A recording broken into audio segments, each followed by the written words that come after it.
Hi guys, tonight we explore a land where mountains rise like ancient walls and deserts stretch toward distant horizons, a place where thousands of years of human history slowly gathered like layers of sand carried by the wind. You stand on a quiet plateau beneath a pale sky just before dawn. The air is cool and dry. In the distance, dark ridges of mountains form long silhouettes across the horizon. Beneath your feet lies a vast landscape known today as Iran, but for most of history it was known by another name that echoes through ancient chronicles and legends. Persia. The land feels still at this hour. A faint breeze moves across the dry grasses. Somewhere far away the call of a bird breaks the silence. It is easy to imagine travellers crossing these open lands thousands of years ago, following narrow paths through valleys and deserts, carrying good stories and ideas from one corner of the ancient world to another. So before you get comfortable, take a moment to like the video and subscribe, but only if you genuinely enjoy what I do here. And feel free to tell me your location and local time in the comments. It is always fascinating to see where in the world people are listening from. Now dim the lights and allow yourself to drift slowly back through time. You begin with the land itself. Long before kings, empires, or great cities appeared, the geography of this region quietly shaped everything that would come later. The Iranian plateau is not an easy place to live. To the north rise the Alborz Mountains, whose snow-covered peaks create a natural barrier between the plateau and the lush lands beside the Caspian Sea. To the west stand the Zagros Mountains, stretching for hundreds of miles like a jagged spine. Between these ranges lies a wide interior of deserts, rocky plains, and scattered fertile valleys. A mainstream historical fact is that this rugged geography helped protect early Persian societies from large-scale invasion for long periods of time. Armies attempting to enter the plateau often had to pass through narrow mountain routes or harsh deserts, where supply lines became difficult to maintain. But this land was never isolated. Instead, it became a crossroads. Caravans travelled along routes that would eventually connect India, Central Asia, Mesopotamia, and the Mediterranean world. Even in very ancient times, people moved across these landscapes, carrying copper precious stones, textiles, spices, and ideas. You can almost picture them now. A slow caravan winding through a dusty valley, pack animals stepping carefully along narrow paths. Traders speaking different languages but understanding the universal language of exchange. The plateau shaped the people who lived here. Water was precious, rivers were limited. Many communities depended on ingenious systems of underground channels called qanats that brought water from distant mountain aquifers into villages and fields. These systems were quietly revolutionary. A quirky historical detail is that some qanats built more than 2,000 years ago still function today in parts of Iran, guiding cool groundwater through long underground tunnels that can stretch for many kilometers. Imagine the patience required to build them. Workers slowly digging shafts deep into the earth, carefully connecting tunnels beneath the ground. Generations maintaining the delicate flow of water that allowed orchards and farms to survive in an otherwise unforgiving climate. Because of this environment, early societies on the plateau often formed around small agricultural settlements separated by long distances. Life required cooperation. Villages depended on shared irrigation systems and collective labour. You stand near one of these early settlements as the sun begins to rise. Low mud brick houses cluster together beside narrow fields of barley and wheat. Smoke drifts gently from cooking fires. A few goats wander between the homes. People wake slowly with the dawn stepping into the cool morning air to begin another day shaped by the rhythm of land and water.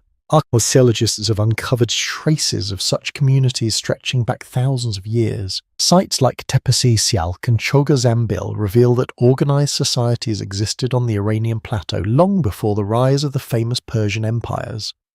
Pottery fragments, early metal tools, and remnants of ancient temples show that people here were already building complex cultures. Some researchers question whether these early cultures should be considered direct ancestors of the Persians who would later dominate the region. The evidence suggests a mixture of different peoples moving through the plateau over many centuries. Languages shifted, Tribes migrated, cultures blended, yet something about the landscape created a shared identity that slowly formed over time. The mountains and deserts shaped travel routes, those routes shaped trade networks, and those networks connected distant civilizations. To the west lay Mesopotamia, home to the ancient cities of Sumer, Babylon, and Assyria. These societies developed writing laws and monumental architecture thousands of years before the Persian Empire would rise. Persian lands were never far from these developments. Clay tablets discovered in Mesopotamian archives mention peoples living beyond the Zagros Mountains. Traders, diplomats, and sometimes enemies moved between these worlds long before the word Persia became famous. Scholars remain divided about exactly when Indo-Iranian speaking groups first arrived on the plateau. These migrating peoples, related to the early Indo-European language family, likely moved south from Central Asia sometime during the 2nd millennium BCE. Their arrival would slowly reshape the cultural map of the region. Among these groups were tribes who called themselves Arya, a word that meant something close to noble or free people in their language. Over centuries, their dialects evolved into what we now recognize as early Persian languages. But this transformation did not happen quickly. History here unfolds slowly. Imagine standing on this plateau not for a moment but for generations, watching small villages grow into towns, watching trade routes widen into major corridors of travel, watching tribes form alliances, rivalries, and shared traditions. The land teaches patience. Even today, the Iranian plateau carries a sense of deep time. Ancient ruins sit quietly beside modern cities. Desert winds still sweep across plains where caravans once travelled, and somewhere within this vast landscape, the foundations of one of the greatest empires in human history are beginning to take shape. You do not see it yet. For now, there are only scattered tribes, quiet villages, and travellers crossing the plateau beneath endless skies. But the stage is set. In the centuries ahead, powerful leaders will unite these lands. Roads will stretch across continents. Royal palaces will rise from the stoat, and the name Persia will echo from the Mediterranean Sea to the mountains of India. For the moment, though, the plateau remains calm. The sun rises fully over the mountains, warm light spreads across the fields.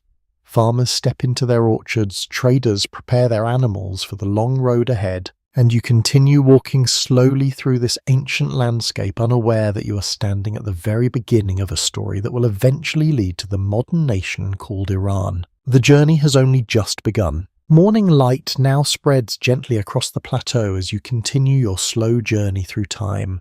The land you explored earlier, with its mountains, deserts, and scattered villages, begins to fill with more voices and more movement. Small communities grow larger. Paths between settlements become more familiar roads. The quiet rhythm of early life slowly transforms into something more complex. You walk toward a settlement where the scent of baking grain drifts through the air. Mud brick homes stand in clusters around narrow courtyards. Children chase one another between the walls while adults prepare tools for the day's work. Goats bleat softly nearby. The atmosphere feels calm, yet beneath this peaceful routine, important changes are unfolding. Thousands of years before the rise of the famous Persian kings, the Iranian plateau was already home to diverse cultures. Archaeological evidence shows that organized communities existed here as early as the 4th and 5th millennia BCE. These people farmed barley and wheat-raised livestock and crafted pottery with patterns that still fascinate modern historians. A widely accepted historical fact is that many early settlements on the plateau were connected to broader networks of trade reaching into Mesopotamia. Clay seals and decorative objects discovered in excavation sites reveal artistic styles and materials that travelled long distances across the ancient world. You can imagine merchants arriving with donkeys loaded with goods. They bring lapis lazuli from distant Afghanistan, copper tools from the mountains, and finely woven textiles. In return, local farmers exchange grain, livestock, and pottery. These quiet transactions gradually tie the plateau into a larger web of civilizations. Yet daily life remains grounded in simple routines. You stand beside a small irrigation channel where water flows gently toward nearby fields. Farmers guide the water carefully between rows of crops. The sound of running water is precious here, especially in a land where rainfall is unpredictable and rivers are scarce. An unusual historical detail appears when you look closer at how these early communities managed water. Some settlements experimented with early versions of irrigation tunnels and reservoirs long before the sophisticated canal systems that would later define Persian engineering. These early experiments show that the people of the plateau were constantly adapting to the environment. Water-shaped survival. Villages often formed near seasonal rivers or underground springs. Over time, knowledge about the land passed from one generation to the next. People learned where to dig wells where storms tended to pass and which valleys offered the most fertile soil. As the centuries pass, tribes begin to move through the region. These migrations are slow and gradual. Families travel with herds of animals following grazing routes across open plains. Some groups settle permanently while others remain semi-nomadic, moving with the seasons. Scholars continue discussing whether the early Indo-Iranian tribes arrived in a single large migration or through multiple smaller waves spread across several centuries. Linguistic evidence suggests that groups speaking related languages slowly filtered into the plateau from Central Asia. You notice their influence in subtle ways. Different clothing styles appear in settlements. New forms of metal tools are introduced. Distinct burial traditions begin to emerge in archaeological sites. Each small change hints at the blending of cultures across the plateau. These tribes bring with them languages that will eventually evolve into Persian. They also carry stories. At night, beside small fires under wide skies, travelers share tales of heroic ancestors and distant lands beyond the mountains. Oral traditions become an important part of identity. Long before written records appear, history survives through memory and storytelling. The land itself encourages such traditions. Look around and you see vast distances between settlements. Communication requires travel, and travel requires time. Stories become a way to preserve knowledge about geography, survival, and community. You walk along a dusty path where a group of travelers approaches from the east. Their animals carry bundles of goods and woven blankets. One traveller pauses beside a well, lowering a bucket carefully into the cool darkness below. The water echoes faintly as it fills the container. Moments like this connect distant cultures. To the west lies Mesopotamia, where powerful city-states such as Babylon and Assyria dominate the region. These societies possess written languages, monumental temples, and organized governments. Their influence occasionally reaches into the Iranian plateau through trade diplomacy and sometimes conflict. But the plateau remains different. Instead of large cities controlling vast territories, many communities here still rely on tribal leadership and local alliances. Authority often rests with respected elders or powerful clan leaders rather than distant kings. This decentralized structure allows cultures to adapt quickly, but it also means the region remains politically fragmented. Some historians suggest that this fragmentation later made it easier for strong leaders to unite the tribes under a single banner. Others question whether such unity was ever inevitable, arguing that geography alone cannot explain the rise of future empires. For now, unity remains far away. The plateau is a mosaic of cultures. You continue walking through another settlement as evening begins to approach. Women grind grain between stone tools. Shepherds return from the hills with flocks of sheep. Smoke rises gently into the cooling air. In a nearby workshop, a craftsman shapes clay into a storage jar. His hands move slowly and carefully. When finished, the jar will hold grain or oil, preserving precious food supplies for months. Such simple objects reveal something important about early life here. Communities are becoming more organized. Storage systems allow surplus food to accumulate. Surplus encourages trade. Trade encourages communication. And communication gradually creates shared traditions across wide distances. A quirky piece of historical evidence comes from decorated pottery discovered in several ancient Iranian sites. The painted designs often include stylized animals such as goats, birds, and mountain sheep. Some archaeologists believe these symbols may have carried spiritual meaning connected to fertility, nature, or protection. Others think the designs were simply artistic expressions with no deeper symbolism. Even thousands of years later, the exact meaning remains uncertain. Nightfall begins to fall across the plateau. The sky fills slowly with stars clear and bright in the dry air. You sit near a small fire where travellers rest after a long journey. Their conversation drifts between practical matters and quiet stories of distant places. You realise that the Iranian plateau has already become something remarkable, not yet an empire, not yet the powerful Persia that later generations will remember. But something important is forming beneath the surface. Cultures are blending, languages are evolving, trade routes are strengthening. These slow developments prepare the ground for a transformation that will eventually reshape the ancient world. Somewhere among the tribes moving across this land, future leaders will rise. Their ambitions will stretch far beyond these villages and valleys. Roads will extend across continents. Armies will march through mountain passes. Great capitals will rise from the earth. But for now, the plateau remains peaceful. Fires flicker gently in the darkness. The night wind moves across the fields.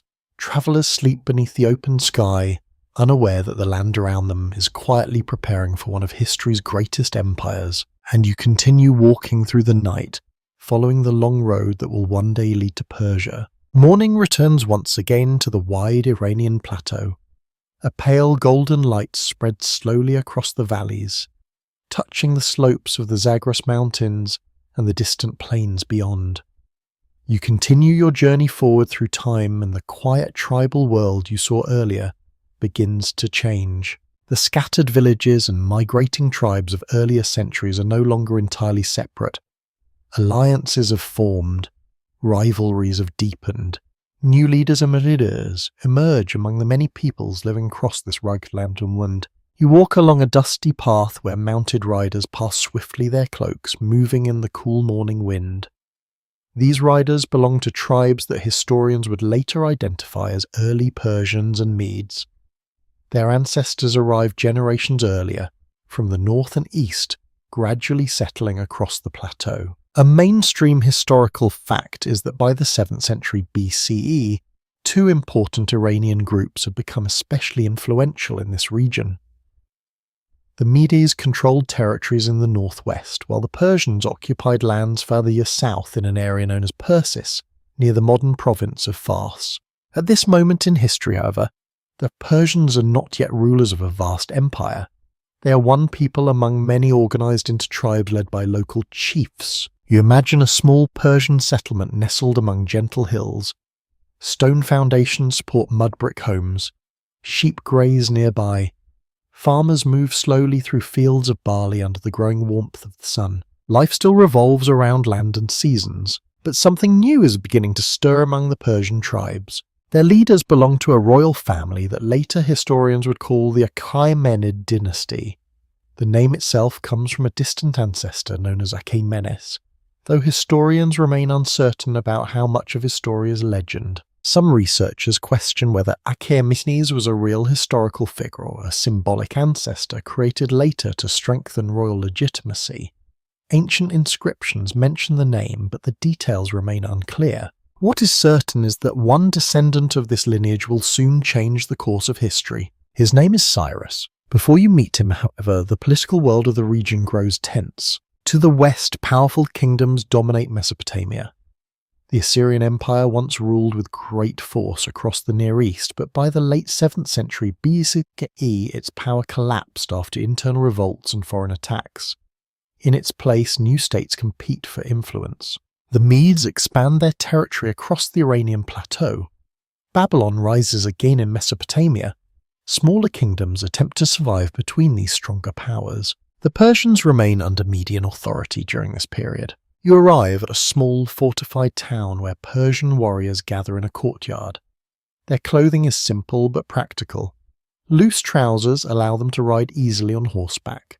Their weapons include short swords, bows and spears suited for mobile warfare across open terrain. These warriors train under the watchful eyes of tribal leaders. Among them is a young noble who listens carefully to older commanders.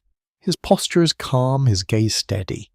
This is Cyrus, though at this moment he is not yet famous. Stories about his early life would later grow almost legendary. A quirky historical detail comes from ancient Greek sources. especially the historian Herodotus, who tells a dramatic story about Cyrus's birth. According to this account, the Median king Astyages dreamed that his grandson would overthrow him.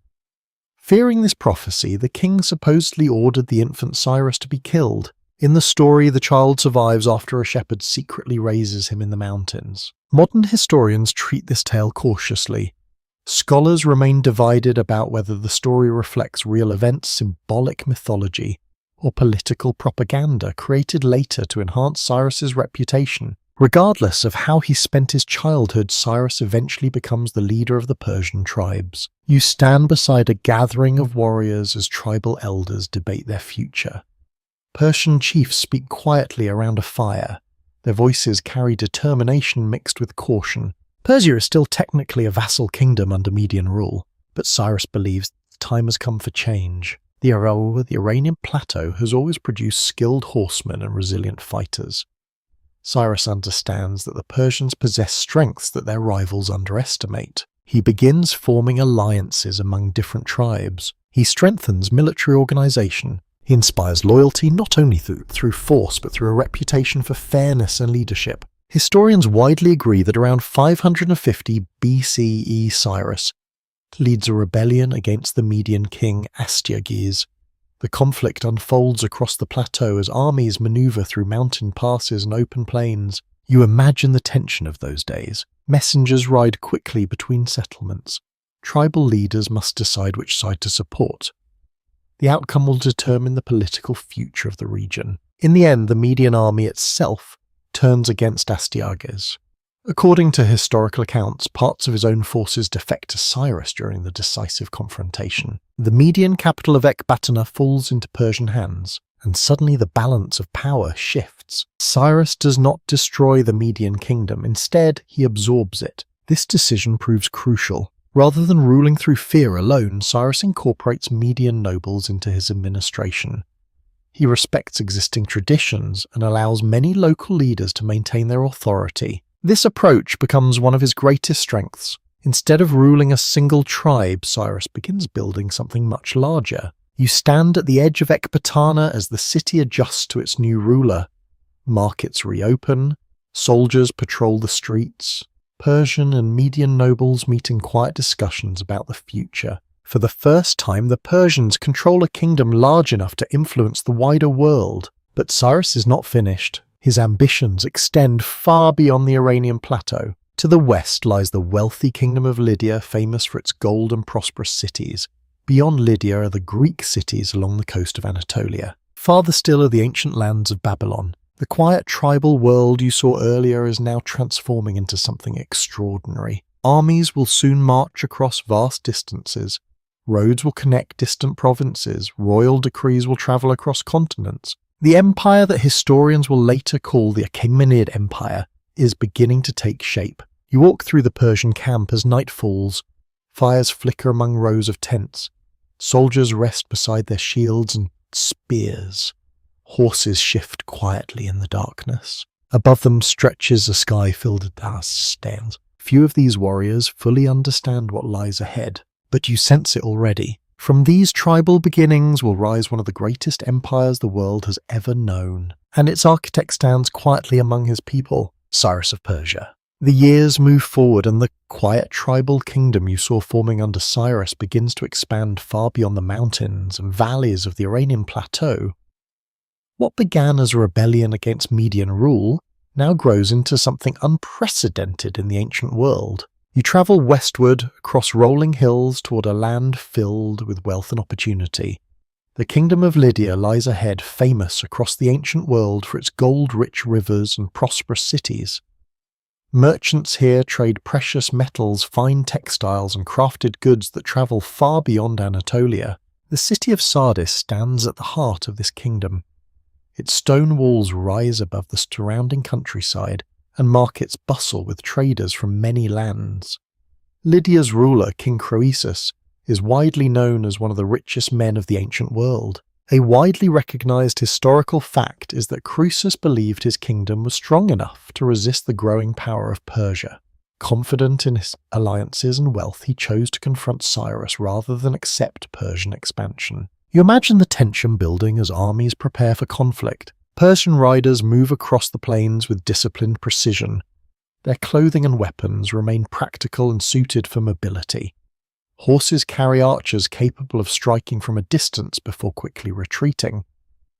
The Persian military structure blends tribal traditions with growing organization. Historians note that Cyrus possessed an unusual ability for leadership. Rather than ruling purely through intimidation, he inspired loyalty among both soldiers and conquered peoples. The battle between Persia and Lydia unfolds across the Anatolian landscape. Though the fighting itself was fierce, one unusual detail has fascinated historians for centuries. According to several ancient sources, Cyrus ordered camels from his supply caravans to be placed at the front of his army during a key confrontation.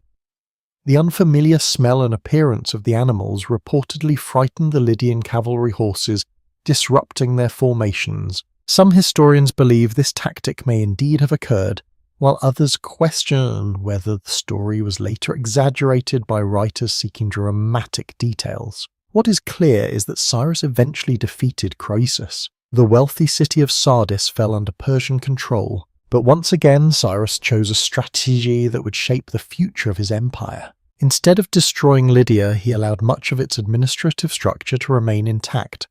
Local officials continued to govern under Persian authority. Trade continued to flow through the markets. Taxes were collected, but daily life remained relatively stable. This approach helped Cyrus expand rapidly without constant rebellion. He walked through the streets of Sardis after its capture. Traders reopened their stalls. Artisans returned to their workshops. Persian officials speak quietly with local administrators, establishing new rules while preserving familiar customs. The empire is growing, yet Cyrus does not stop here. Farther south lies one of the most ancient and powerful cities in human history, Babylon. You travel across the lands between the Tigris and Euphrates rivers. These fertile plains are very different from the Iranian plateau. Irrigation canals stretch across wide fields of grain. Palm trees line the waterways. Massive temples rise above the cities. Babylon itself is legendary. Its walls are enormous. Gates decorated with brilliant glazed tiles depict lions and dragons. Temples dedicated to ancient gods dominate the skyline. For centuries, Babylon has been a center of learning, religion, and political power. The ruler of Babylon during this period is King Nabonidus, but his reign has become controversial. Many Babylonian priests and citizens are dissatisfied with his religious policies and long absences from the capital. Some historians believe this internal tension made Babylon more vulnerable to Persian expansion. You stand outside the great walls of the city as Persian forces approach, but the dramatic siege many might expect never truly unfolds. A commonly accepted historical account describes how Cyrus captured Babylon in 539 BCE with surprisingly little destruction. Persian troops reportedly entered the city after diverting the Euphrates River, allowing soldiers to pass beneath sections of the city walls. Some researchers question whether the river diversion occurred exactly as described by ancient Greek historians. Archaeologists continue to examine Babylonian records that suggest the transition of power may have been relatively peaceful compared to other ancient conquests. Regardless of the exact detail, Cyrus enters Babylon not as destroyer but as a new ruler. His policies once again emphasize stability and respect for local traditions. Inside the city, you walk through wide ceremonial avenues. Priests conduct rituals in towering temples. Merchants gather in crowded markets filled with spices, grain, and textiles. Cyrus announces that he will restore certain religious freedoms that had been restricted under previous rulers. One remarkable historical artifact connected to this moment still survives today. It is a small clay object known as the Cyrus cylinder. A quirky and often discussed historical detail is that this cylinder records proclamations from Cyrus describing his policies toward the people of Babylon. Some modern scholars have described it as one of the earliest examples of a declaration of human rights, though others argue that such interpretations may apply modern ideas to an ancient political document. Scholars remain divided about how broadly Cyrus intended these policies to apply across his empire.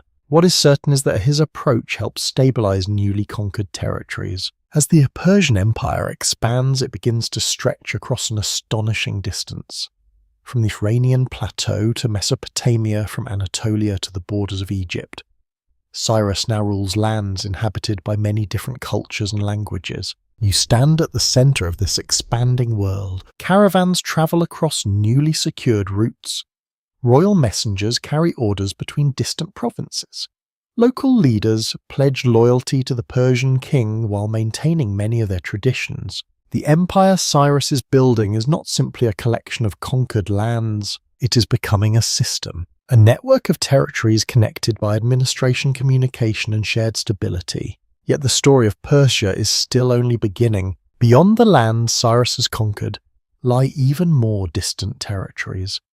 Future rulers will push the empire farther, organizing it with roads, governors, and laws that bind together millions of people. For now, though, the Persian Empire stands at the threshold of greatness, and you walk through its growing cities watching the first true superpower of the ancient world take shape beneath the rising sun. The empire continues to expand quietly around you. Where once there were scattered tribes and distant kingdoms, there is now something far more organized.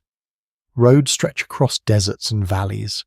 Messengers travel between cities carrying royal instructions. Markets grow busier as merchants realize that a vast region now exists under a single authority. You stand beside a dusty road that runs straight toward the horizon. Caravan animals move slowly along the path, their hooves stirring soft clouds of dust in the warm air. Traders speak in several languages as they guide their goods from one city to another. This road is not just a path. It's part of an enormous network that helps hold together one of the largest empires the world has yet seen. A widely recognized historical fact is that the Persian Empire eventually built an impressive system of royal roads that connected major cities across thousands of kilometers. The most famous of these routes later became known as the Royal Road, stretching from the city of Sardis in Anatolia all the way to the Persian heartland. You begin walking along this route. Along the road stand small stations where riders can rest and exchange horses. Royal couriers arrive, deliver messages, and depart again with remarkable speed.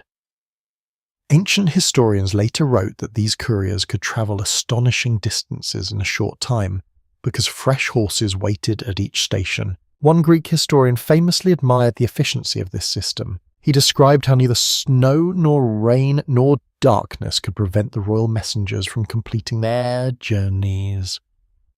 Though the empire spans mountains, deserts, and rivers, communication moves faster than most people would imagine possible in the ancient world. You arrive at one of these stations just as a messenger dismounts from his horse.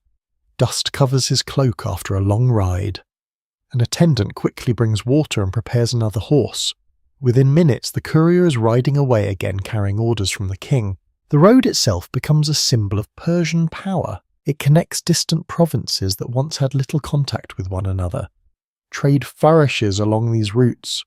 Farmers sell crops to travelling merchants. Craftsmen send their goods to faraway markets. A curious historical detail is that travellers along these roads often pass through many cultural worlds within a single journey.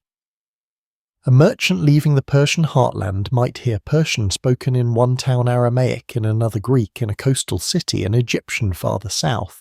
The empire contains many languages, religions, and traditions. Managing such diversity requires careful organization. You continue your journey toward one of the great administrative centers of the empire.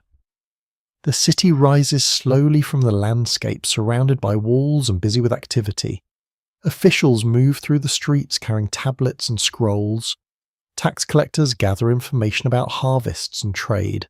This system of administration becomes one of Persia's greatest achievements. The empire is divided into large regions known as satrapas. Each satrapy is governed by an official called a satrap who acts as the king's representative in that province. Historians generally agree that this structure allowed the empire to function across enormous distances. Instead of attempting to rule every city directly from the royal court, the king delegated authority to trusted governors. You imagine a satrap sitting inside a cool stone chamber reviewing reports from local officials. Messengers arrive with news about crop yields, trade caravans, and security along the roads. But the satrap does not hold unlimited power. Persian kings created systems to prevent governors from becoming too independent. Royal inspectors occasionally travelled through the provinces to examine the behaviour of local administrators. These inspectors can earn a memorable nickname. Some ancient sources describe them as the eyes and ears of the king. Their purpose was simple. They ensured loyalty. You see one such inspector arriving unexpectedly at a provincial court. Local officials stand respectfully as the visitor begins asking careful questions about taxes, justice, and military readiness. Some scholars believe these inspections helped maintain stability across the empire for generations. Others argue that corruption and local rivalries still existed despite these oversight systems. Even powerful empires remain human institutions shaped by ambition and imperfection. As you continue walking through the administrative centre, you notice scribes carefully marking symbols onto clay tablets. Written communication plays a crucial role in maintaining the empire. Aramaic becomes a widely used administrative language because it is easier to write quickly than older scripts. This allows messages and records to travel efficiently across provinces. The scribes work patiently. Their tablets record shipments of grain, livestock, accounts, payments to workers, and official orders from the king. Each symbol helps maintain the delicate machinery of the empire. Outside the building, the city continues its daily rhythm. Merchants display spices, metal tools, and fabrics in busy marketplaces. Farmers arrive with carts filled with produce from nearby fields. Travellers gather in shaded courtyards sharing stories about distant lands within the empire. You realise that the Persian system does something remarkable. Instead of forcing every region to become identical, it allows diversity to continue. Local customs remain largely intact as long as taxes are paid and loyalty to the king is maintained. Many conquered peoples find this arrangement preferable to constant warfare. Some historians suggest that this flexible approach helped Persia maintain stability longer than many earlier empires. Yet scholars still debate whether the system depended heavily on the personality of individual rulers. Strong kings maintained balance across the provinces, while weaker leaders sometimes struggled to keep distant governors under control. The sun begins to set as you walk toward the edge of the city. The road you followed earlier stretches away into the fading light. A caravan prepares to depart its animals loaded with goods bound for another province hundreds of miles away. The travellers will cross deserts and mountain passes guided by the same network of roads and stations that now link the empire together. You watch as they begin their journey. The system built by Persian rulers is quietly transforming the ancient world. Trade grows more predictable. Communication becomes faster. Ideas travel alongside merchants and messengers. Across thousands of miles, millions of people now live under a single imperial structure. And as night slowly settles over the empire, you sense that Persia has entered a new phase of its long and remarkable history. Night settles gently across the Persian lands as you continue your quiet journey through time. The great roads of the empire grow calm in the darkness. Caravans rest beside small fires. Royal couriers pause at roadside stations before continuing their long rides at dawn. But while roads and administration hold the empire together on the surface, something deeper also shapes Persian identity. Belief. You walk across the plateau toward a small gathering just beyond a village. The air is cool and a faint wind moves across the dry earth. A group of people stand near a carefully tended fire. The flames flicker softly against the darkness, illuminating calm faces gathered in quiet reflection. This fire is not merely for warmth. It carries symbolic meaning. A widely accepted historical fact is that one of the most influential religious traditions associated with ancient Persia is Zoroastrianism, a faith often connected to the teachings of a figure known as Zoroaster or Zarathustra. The exact dates of Zoroaster's life remain uncertain. Some scholars suggest he lived around 1200 BCE, while others propose much later periods closer to 600 BCE. Archaeologists and historians continue examining linguistic and cultural clues in ancient texts to narrow down the timeline. As you stand near this gathering, a priest tends carefully to the sacred flame. The fire burns steadily, protected from the wind by a small stone structure. Participants watch quietly, reflecting on ideas that would influence Persian culture for centuries. At the center of Zoroastrian belief stands the concept of a cosmic struggle between truth and deception. In these teachings, the universe contains a moral tension between forces representing order, light, and goodness, and opposing forces representing chaos, darkness, and lies. Humans are believed to possess the freedom to choose between these paths through their thoughts, words, and actions. You imagine how powerful this message might have felt in ancient times. Instead of viewing the world as controlled entirely by unpredictable gods, Zoroastrian philosophy emphasizes moral responsibility. Each individual contributes to the balance of the universe through ethical behavior. A curious historical detail is that Zoroastrian rituals often emphasized purity and careful treatment of natural elements such as fire, water, and earth. Fire in particular symbolized truth and divine light, which is why flames were carefully maintained in temples and sacred spaces. The small fire you observe tonight reflects this tradition. Priests recite prayers quietly while the flames move in gentle patterns. The night sky above is filled with stars, and the atmosphere feels peaceful, almost timeless. Yet historians continue discussing the exact role Zoroastrianism played in the early Persian Empire. Some researchers believe the Achaemenid kings were devoted followers of Zoroastrian teachings. In royal inscriptions, rulers such as Darius the Great later refer to a supreme god named Ahura Mazda, who appears prominently in Zoroastrian tradition. Other scholars suggest the religious landscape of the empire was more complex. They argue that early Persian rulers may have practiced a broader mixture of Iranian spiritual traditions rather than a fully defined Zoroastrian system. The truth may lie somewhere between these interpretations. What seems certain is that Persian rulers generally allowed religious diversity across their territories. You walk through a city street where several temples stand within walking distance of one another. A shrine dedicated to Mesopotamian gods exists beside a sanctuary used by local communities.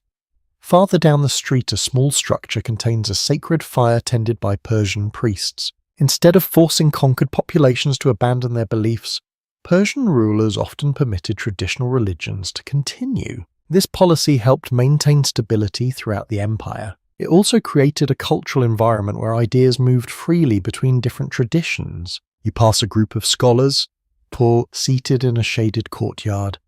They discuss philosophical questions about morality, justice, and the nature of the divine. Their conversation blends influences from Persian traditions, Mesopotamian thought, and even early Greek philosophy. Trade routes carry not only goods but also ideas. Religious concepts travel alongside merchants. Stories about gods, heroes, and creation pass from one culture to another. Over time, these exchanges shape intellectual life across the empire. A particularly interesting historical detail involves the Zoroastrian idea of a final cosmic renewal, sometimes described as a moment when good ultimately triumphs over evil and the world is restored to harmony. Some historians have suggested that similar concepts later appear in other religious traditions of the region, though the exact pathways of influence remain uncertain. Scholars remain divided about how directly these ideas spread between cultures, but the similarities continue to attract attention among researchers studying ancient belief systems. You continue walking through the quiet streets of a Persian city. The air carries faint scents of incense and cooking fires. A few travelers pass silently beneath dim lantern light. Somewhere nearby, priests chant soft prayers that echo gently through the night. Religion here is not only about ritual, it shapes how people understand the world. Farmers believe their honest labor contributes to the forces of truth. Merchants believe fair trade supports the order of the universe. Kings believe that ruling justly reflects divine guidance. These ideas influence Persian leadership as well. Royal inscriptions carved into stone often emphasize the importance of truth and justice. Kings present themselves not only as conquerors but also as guardians of moral order. You pause beside a carved stone relief where a king stands beneath a winged symbol, often associated with divine authority.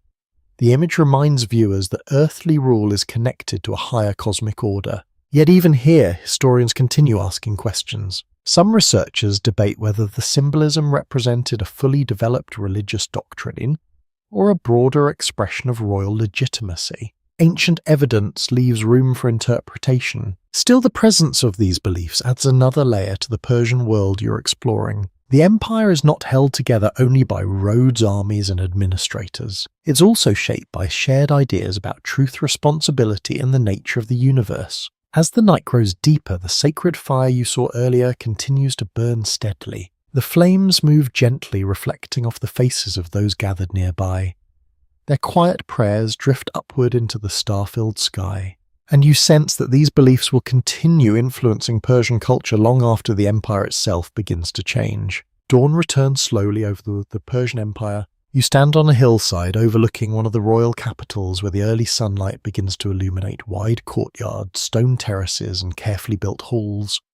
The empire founded by Cyrus has continued to grow under his successors.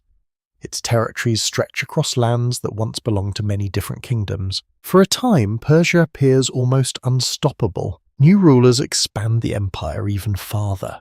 Among them is Darius I, one of the most capable administrators in Persian history. He strengthens the satrapy system you saw earlier, improves the royal road network, and commissions monumental building projects that display the wealth and organization of the empire. You walk toward one of these grand cities. Persepolis rises from the plain like a carefully planned vision of imperial power. Massive stone stairways lead up to enormous terraces. Carved reliefs line the walls showing representatives from many lands bringing tribute to the Persian king. A widely accepted historical fact is that Persepolis was constructed as a ceremonial capital during the reign of Darius I in the late 6th century BCE. Rather than serving as a crowded everyday city, it functioned primarily as a royal complex, where important festivals and imperial gatherings took place. As you climb the broad staircase leading to the Apadana Palace, the carvings beside you show delegations from Egypt, Babylon, Lydia, and distant eastern provinces. Each group wears distinctive clothing and carries gifts symbolizing loyalty to the Persian ruler. The message is clear. This empire spans continents. Yet far beyond the eastern mountains and western seas, another force is slowly emerging that will eventually challenge Persia. You travel west toward the lands along the Aegean Sea. Here lie the Greek city-states, small but fiercely independent communities scattered along the coastlines and islands of the eastern Mediterranean. Their political systems differ greatly from the imperial model of Persia. Instead of a single king ruling many peoples, many Greek cities govern themselves through local assemblies, councils, or small groups of elites. These differences create tension. Some of the Greek cities in Anatolia already live under Persian authority after Cyrus conquered Lydia. At times, these cities accept Persian rule peacefully, but at other moments they rebel against imperial control. You arrive in the Ionian region where unrest has begun to spread. Local leaders debate whether to remain loyal to Persia or attempt independence.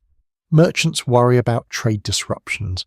Soldiers gather in small groups discussing rumors of revolt. Historians generally agree that the Ionian revolt began around 499 BCE, when several Greek cities in Anatolia rose against Persian authority. Their rebellion was supported by mainland Greek cities such as Athens. At first, the uprising spreads quickly. Persian garrisons are attacked. Cities declare independence. Rebel forces even manage to burn parts of Sardis, one of the important administrative centers of the empire. But the Persian response is decisive. Imperial armies eventually suppress the revolt and restore control over the rebellious territories. Yet the conflict leaves a lasting impression on the Persian leadership.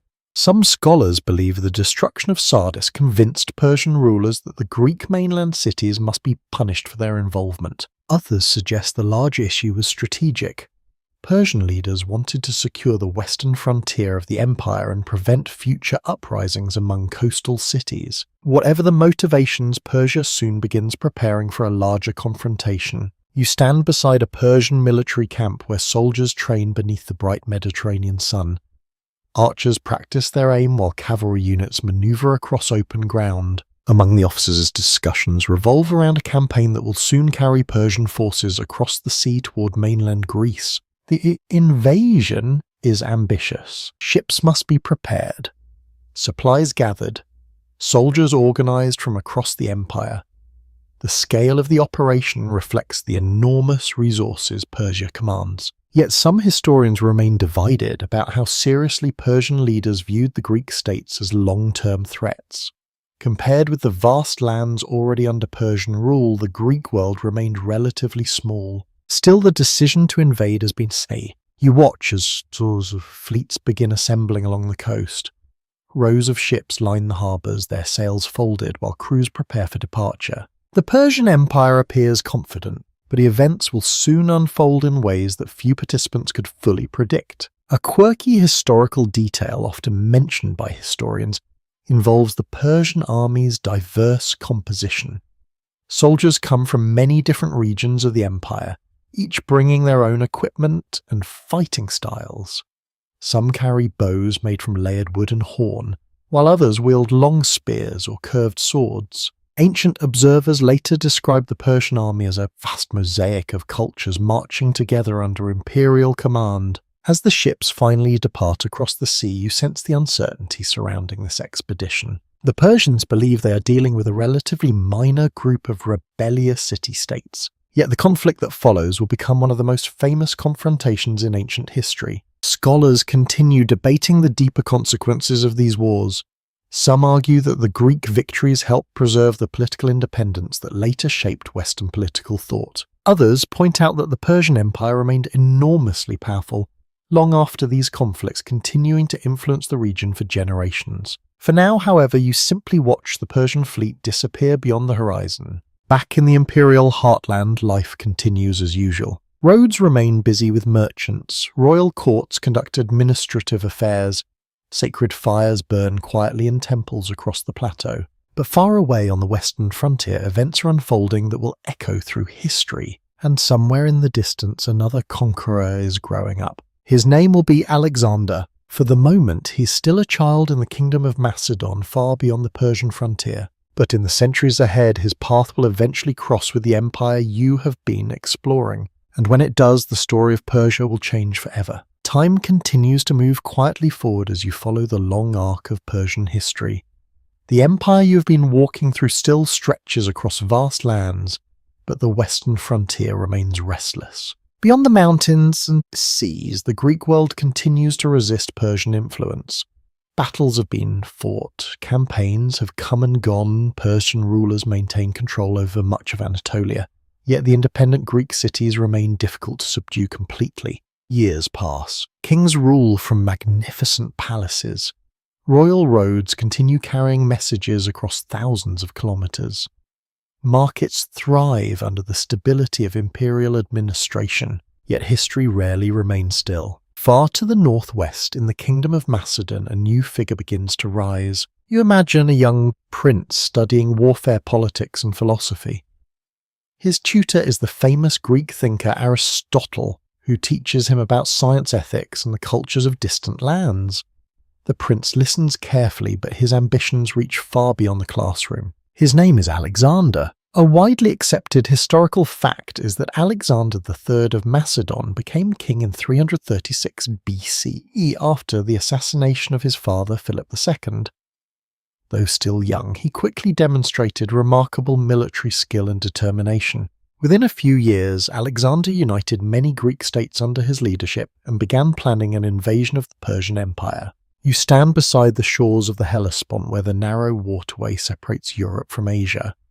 On one side waits Alexander's army, on the other lies the vast Persian world. The moment feels symbolic. For centuries, Persia had projected its influence toward the west. Now a Greek-led army prepares to move eastward into Persian territory. Some historians suggest Alexander saw himself partly as a liberator of Greek cities under Persian rule. Others argue that his true goal was personal glory and the creation of a new empire. Scholars continue debating his motivations. What is certain is that in 334 BCE, Alexander crosses into Assyria with an army far smaller than the forces Persia could potentially command. You walk among the Macedonian soldiers preparing for battle. Their armour gleams under the bright Anatolian sun. Long spears, known as sarissas, form tight formations among infantry units called the phalanx. These formations allow soldiers to advance together like a moving wall of spear points. At the same time, cavalry units maneuver quickly along the flanks, creating a combination of strength and mobility that proves extremely effective. The first major confrontation occurs near the Granicus River. Persian satraps attempt to block Alexander's advance.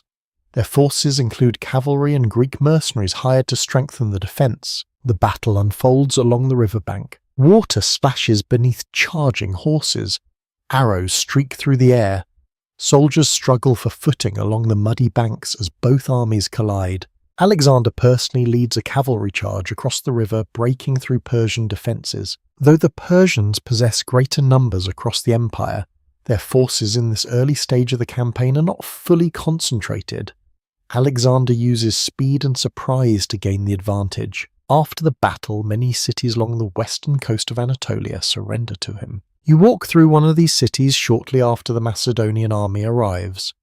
Citizens watch cautiously as new rulers replace Persian officials. Markets reopen, life continues though under a different authority, but the larger confrontation is still ahead. Eventually Alexander faces the Persian king himself. Darius III commands the imperial forces during this period.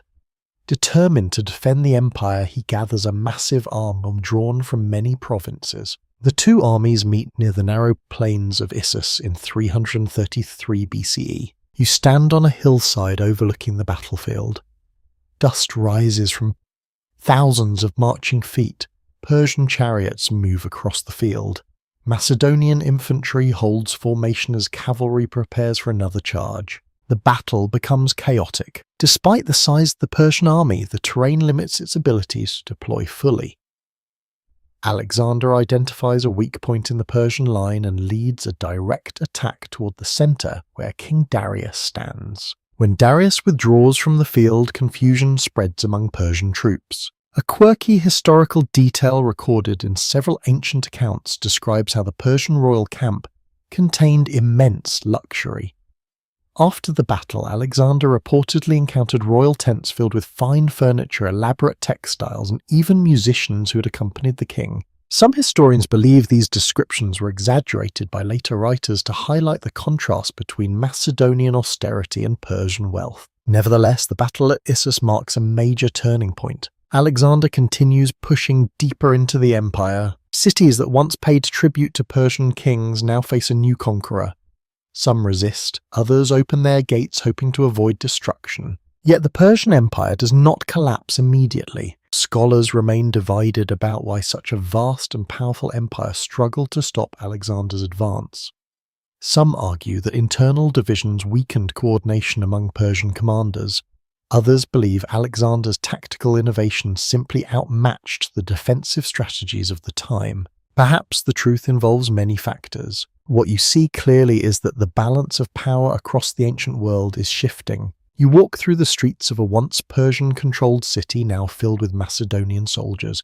Greek and Persian customs begin to blend in unexpected ways. New alliances form, old loyalties fade. Even Alexander himself begins adopting certain Persian traditions as he expands eastward. This blending of cultures will soon transform the region in ways few could have imagined. But for now, the Persian Empire stands at a crossroads. The forces of Macedon continue advancing, and the ancient world prepares for one of its most dramatic transformations. The road ahead grows quieter as you move farther east into the lands that once formed the heart of the Persian Empire. The familiar structures of imperial rule still exist in many places, but something feels different now. The world you've been walking through is shifting. Alexander's army continues its relentless advance across territories that had once answered to Persian kings for generations. Cities open their gates. Governors reconsider their loyalties. The enormous empire built by Cyrus and strengthened by Darius begins to loosen under the pressure of rapid conquest. Yet Persia does not vanish overnight. You walk through one of the ancient royal centres where Persian officials still carry out daily responsibilities. Scribes continue recording shipments of grain. Merchants sell goods beneath shaded market roofs. Life goes on even as rumours of Macedonian victories spread across the empire. The Persian king Darius III gathers his forces once more. A widely accepted historical fact is that the decisive confrontation between Alexander and the Persian Empire took place in 331 BCE at the Battle of Gaugamela, on a wide plain near the modern region of northern Iraq. You arrive on the edge of this vast open battlefield as both armies prepare for what will become one of the most famous clashes of the ancient world. The Persian army stretches across the horizon. Soldiers from many provinces stand ready. Cavalry units form long lines along the wings. War chariots equipped with sharp blades attached to their wheels wait at the front, designed to break enemy formations. The scale of the Persian force is enormous. Ancient writers sometimes described it as hundreds of thousands strong, though modern historians believe those numbers were likely exaggerated.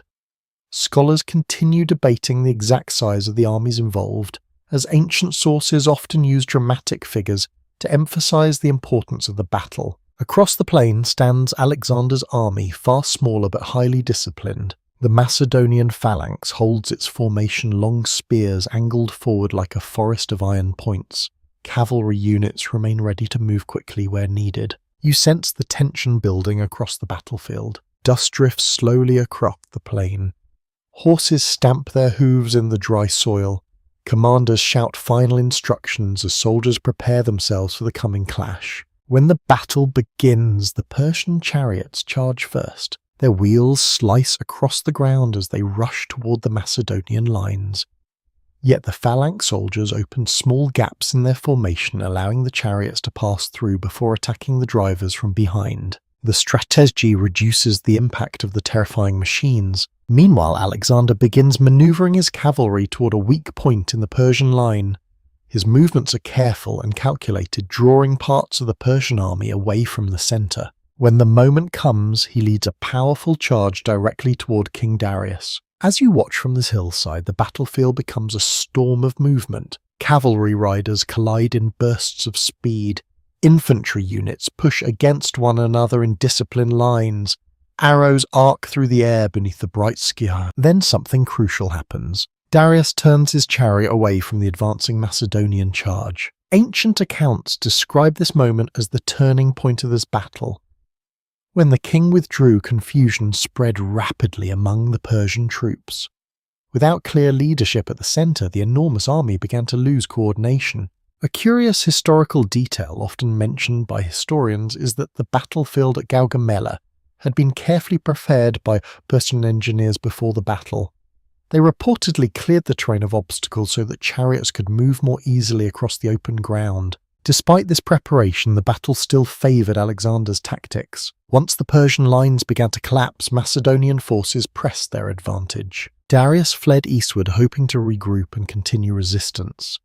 But the defeat at Gaugamela marked the effective end of centralized Persian power under the Achaemenid dynasty. Scholars remain divided about how inevitable this outcome truly was. Some researchers argue that the Persian Empire was still strong and could have continued resisting if leadership had remained stable. Others suggest that years of political tension and regional divisions weakened the empire's ability to respond quickly to Alexander's rapid campaigns. You leave the battlefield as the sun begins to set. The wind carries the fading sounds of distant movement across the plain.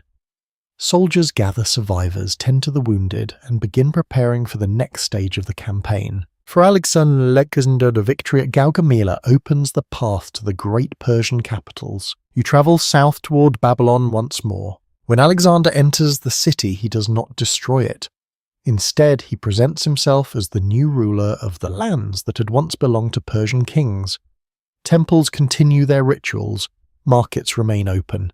The enormous city adjusts once again to a new political reality. From Babylon, Alexander continues eastward. He eventually reaches Persepolis, the ceremonial heart of the Persian Empire. You climb the familiar staircases once more, remembering the carved reliefs that showed representatives from many nations bringing tribute to the Persian king. The great halls still stand, but the atmosphere has changed. Later historical sources describe how parts of the palace complex were burned during Alexander's occupation. Historians still debate whether this destruction was intentional revenge for earlier Persian invasions of Greece, or simply the result of an uncontrolled celebration by soldiers. The truth remains uncertain. Yet the symbolic impact was enormous. enormous. The magnificent capital built by Darius and his successors now bears scars of conquest. Still, Persian culture does not disappear. In fact, as Alexander pushes deeper into Asia, something unexpected begins to happen. Greek and Persian traditions start blending together. You notice Macedonian officers wearing Persian clothing. Local administrators continue serving under the new regime. Greek settlers arrive in cities that once belonged to the Persian Empire. The old imperial system is gone, but the cultural world of Persia continues to shape the future in quieter ways. As night settles over the ruins of Persepolis, you stand among the silent columns that once supported royal halls. The empire of Cyrus has fallen, yet its legacy is far from finished, because new powers will soon rise across these lands, and Persia, though transformed, will once again become a center of influence in the centuries ahead. The night air grows cool as you leave the quiet ruins of Persepolis behind you. The empire of the Achaemenid kings has fallen, yet the lands of Persia remain alive with activity. Cities continue their daily rhythms. Traders still move along familiar routes, and farmers tend the same fields their ancestors cultivated for generations. Empires may rise and fall, but the land remembers. You travel through the Iranian plateau as the years following Alexander's conquest unfold. At first, the Macedonian ruler attempts something unusual. Rather than ruling Persia as a distant conqueror, he begins blending elements of Persian tradition with Greek culture. In royal courts, Greek officers learn Persian customs. Persian nobles are invited into the new administration. Ceremony combines symbols from both worlds. A mainstream historical fact is that Alexander founded numerous cities across the territories he conquered, many of them named Alexandria. These settlements were designed to spread Greek culture and administration throughout the vast regions now under his control. Yet Alexander's vision of a unified empire blending Greek and Persian traditions remains incomplete. You stand beside a caravan road where travelers exchange news from distant lands. One rider carries a message from Babylon, another brings word from Egypt. Their conversations drift across the quiet desert wind. The news is unexpected. Alexander has died. In 323 BCE, at only 32 years old, the conqueror who reshaped the ancient world suddenly passes away in Babylon. The exact cause of his death remains uncertain. Some researchers have suggested illness, possibly malaria or typhoid fever. Others have proposed poisoning or complications from earlier battle wounds. Historians continue debating the cause because the ancient sources offer conflicting accounts. Whatever the reason, Alexander's death leaves a massive empire without a clear successor. You watch as uncertainty spreads across the lands he conquered. His generals begin arguing over control of different regions. Alliances shift rapidly. Armies that once fought together now prepare to face one another in struggles for power. The empire fragments. One of the strongest successors in the eastern territories is a general named Seleucus. He eventually establishes control over much of the former Persian Empire, creating what historians call the Seleucid Empire. This new state stretches from the eastern Mediterranean deep into the Iranian plateau and Central Asia. You walk through a city now governed by Seleucid officials. Greek language appears on administrative documents. Greek architecture begins appearing in public buildings. Markets display goods from both Mediterranean and eastern lands. This blending of cultures becomes a defining feature of the era. Historians often describe this period as the Hellenistic Age, a time when Greek cultural influence spread widely across territories once ruled by Persia. But the story is more complicated than simple replacement. Persian traditions do not disappear. Instead, they adapt. Local nobles continue managing rural estates. Persian languages remain widely spoken outside the main cities. Religious traditions associated with earlier Iranian beliefs continue quietly within communities. A curious historical detail appears in some cities where Greek theatres stand not far from older Persian temples. In these places, dramatic performances in Greek might occur in the evening, while traditional Persian rituals continue elsewhere in the same city. The two worlds exist side by side. Some scholars suggest that this cultural mixture created new forms of identity across the region.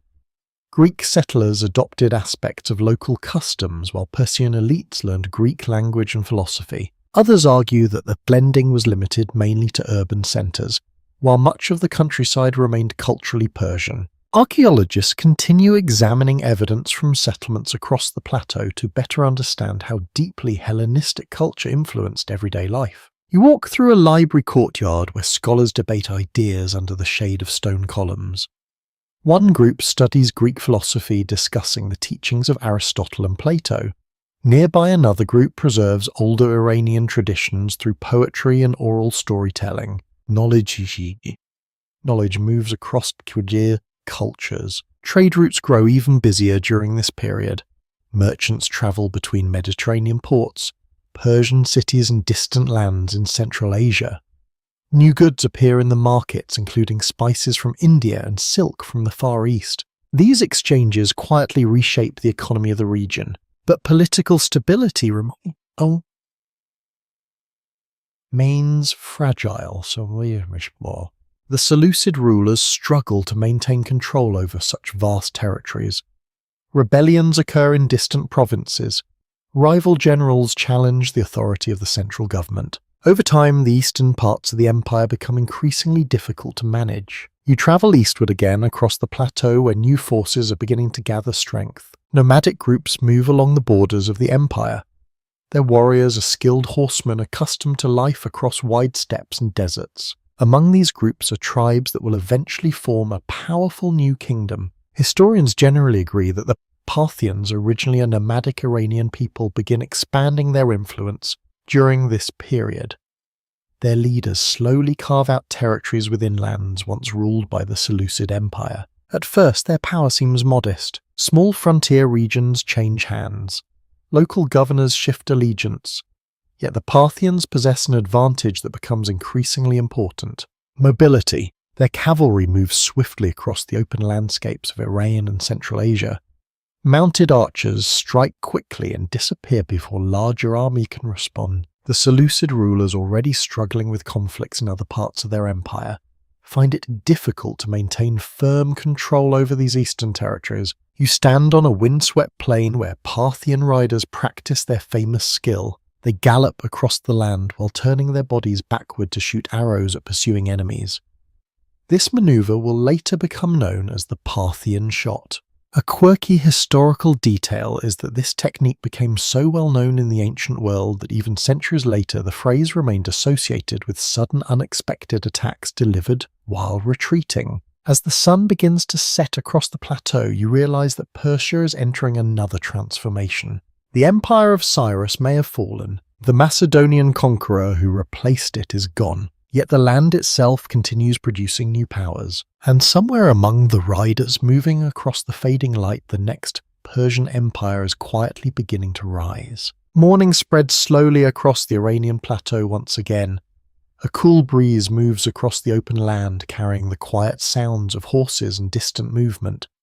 The world you are walking through has changed several times already. Persian kings once ruled here. Then came the armies of Alexander. After his death, Greek-speaking rulers tried to hold the lands together, but the plateau has its own rhythm. Over time, power begins shifting away from the distant Seleucid capitals and toward new forces rising from the Aegean. You travel across a wide plain where riders move swiftly across the landscape. Their clothing is simple but practical for long journeys on horseback. Their bows are compact and powerful, designed for mounted warfare. These riders belong to a people who will soon transform the political map of the region. They are the Parthians. A widely accepted historical fact is that the Parthian Empire began rising in the mid-3rd century BCE, when a leader named Arsaces led a revolt against Seleucid authority in the region of Parthia located in northeastern Iran. Arsaces establishes control over this territory and begins building a new kingdom. At first, the Parthian state is small. You stand beside a modest fortress where Parthian warriors gather around a fire. Their leaders speak quietly about strategy and alliances. They know that the Seleucid Empire is still powerful, but they also see its weaknesses. The Seleucid rulers must manage enormous territories stretching from Syria to Central Asia. Revolts in the west demand constant attention. Maintaining control over distant eastern provinces becomes increasingly difficult. The Parthians take advantage of this situation. Their strength lies in mobility. Unlike large armies that depend on long supply lines, Parthian forces move quickly across the steppe. Cavalry archers can strike suddenly and withdraw before opponents organize a proper defense. You watch a group of riders practicing their skills. Their horses gallop across the plain while the riders twist in their saddles to release arrows backward at imagined pursuers. The movement is fluid and precise. This famous maneuver becomes one of their most effective tactics. A curious historical detail is that the phrase Parthian shot eventually entered later languages to describe a final remark or action delivered while departing. The term reflects the unusual battlefield technique these warriors perfected. Over the years, the Parthians expand slowly but steadily. They capture towns, establish alliances with local leaders, and gradually weaken Seleucid authority across eastern Iran. Each victory strengthens their confidence. Eventually, the Parthian kingdom grows large enough to challenge the Seleucid Empire more openly. You arrive at a Parthian court where nobles gather beneath large tents decorated with patterned fabrics. The atmosphere feels different from the highly structured ceremonies of earlier Persian emperors. Parthian rule relies more heavily on cooperation among powerful noble families. Instead of an extremely centralized administration, the Parthian king governs alongside regional aristocrats who maintain considerable independence in their territories. Historians generally agree that this decentralized structure helped the Parthian state expand quickly, but it also created internal tensions. Powerful noble houses sometimes competed with one another, and kings often needed to balance these rivalries carefully. Some scholars suggest this flexible system allowed Parthian rulers to adapt to different local traditions across their lands. Others argue that the same flexibility sometimes made it harder to enforce strong central authority. Despite these challenges, the Parthian Empire continues growing. Eventually it stretches across much of the Iranian plateau and reaches westward toward Mesopotamia. You walk through one of the Parthian cities rising along with important trade routes. Markets fill with merchants carrying goods from distant regions, silk from China, spices from India, and glassware from Mediterranean lands appear in busy stalls. The location of Parthia between east and west becomes a major advantage. Caravans travelling along what would later be called the Silk Road pass through Parthian territory, bringing wealth and cultural exchange to the region. You notice travellers speaking many languages as they bargain in the marketplace. Greek merchants discuss prices with Persian traders. Central Asian riders deliver horses to wealthy buyers. Trade brings prosperity, but it also places the Parthian Empire at the centre of an emerging geopolitical rivalry. Far to the west, another powerful state is expanding. Rome, the Roman Republic, is growing rapidly across the Mediterranean world. As Roman armies push eastward, they eventually encounter the frontier of the Parthian Empire. This meeting will create one of the longest rivalries of the ancient world. You stand at a dusty frontier where Roman scouts observe the distant movements of Parthian cavalry. Neither side fully understands the other yet, but tension fills the air.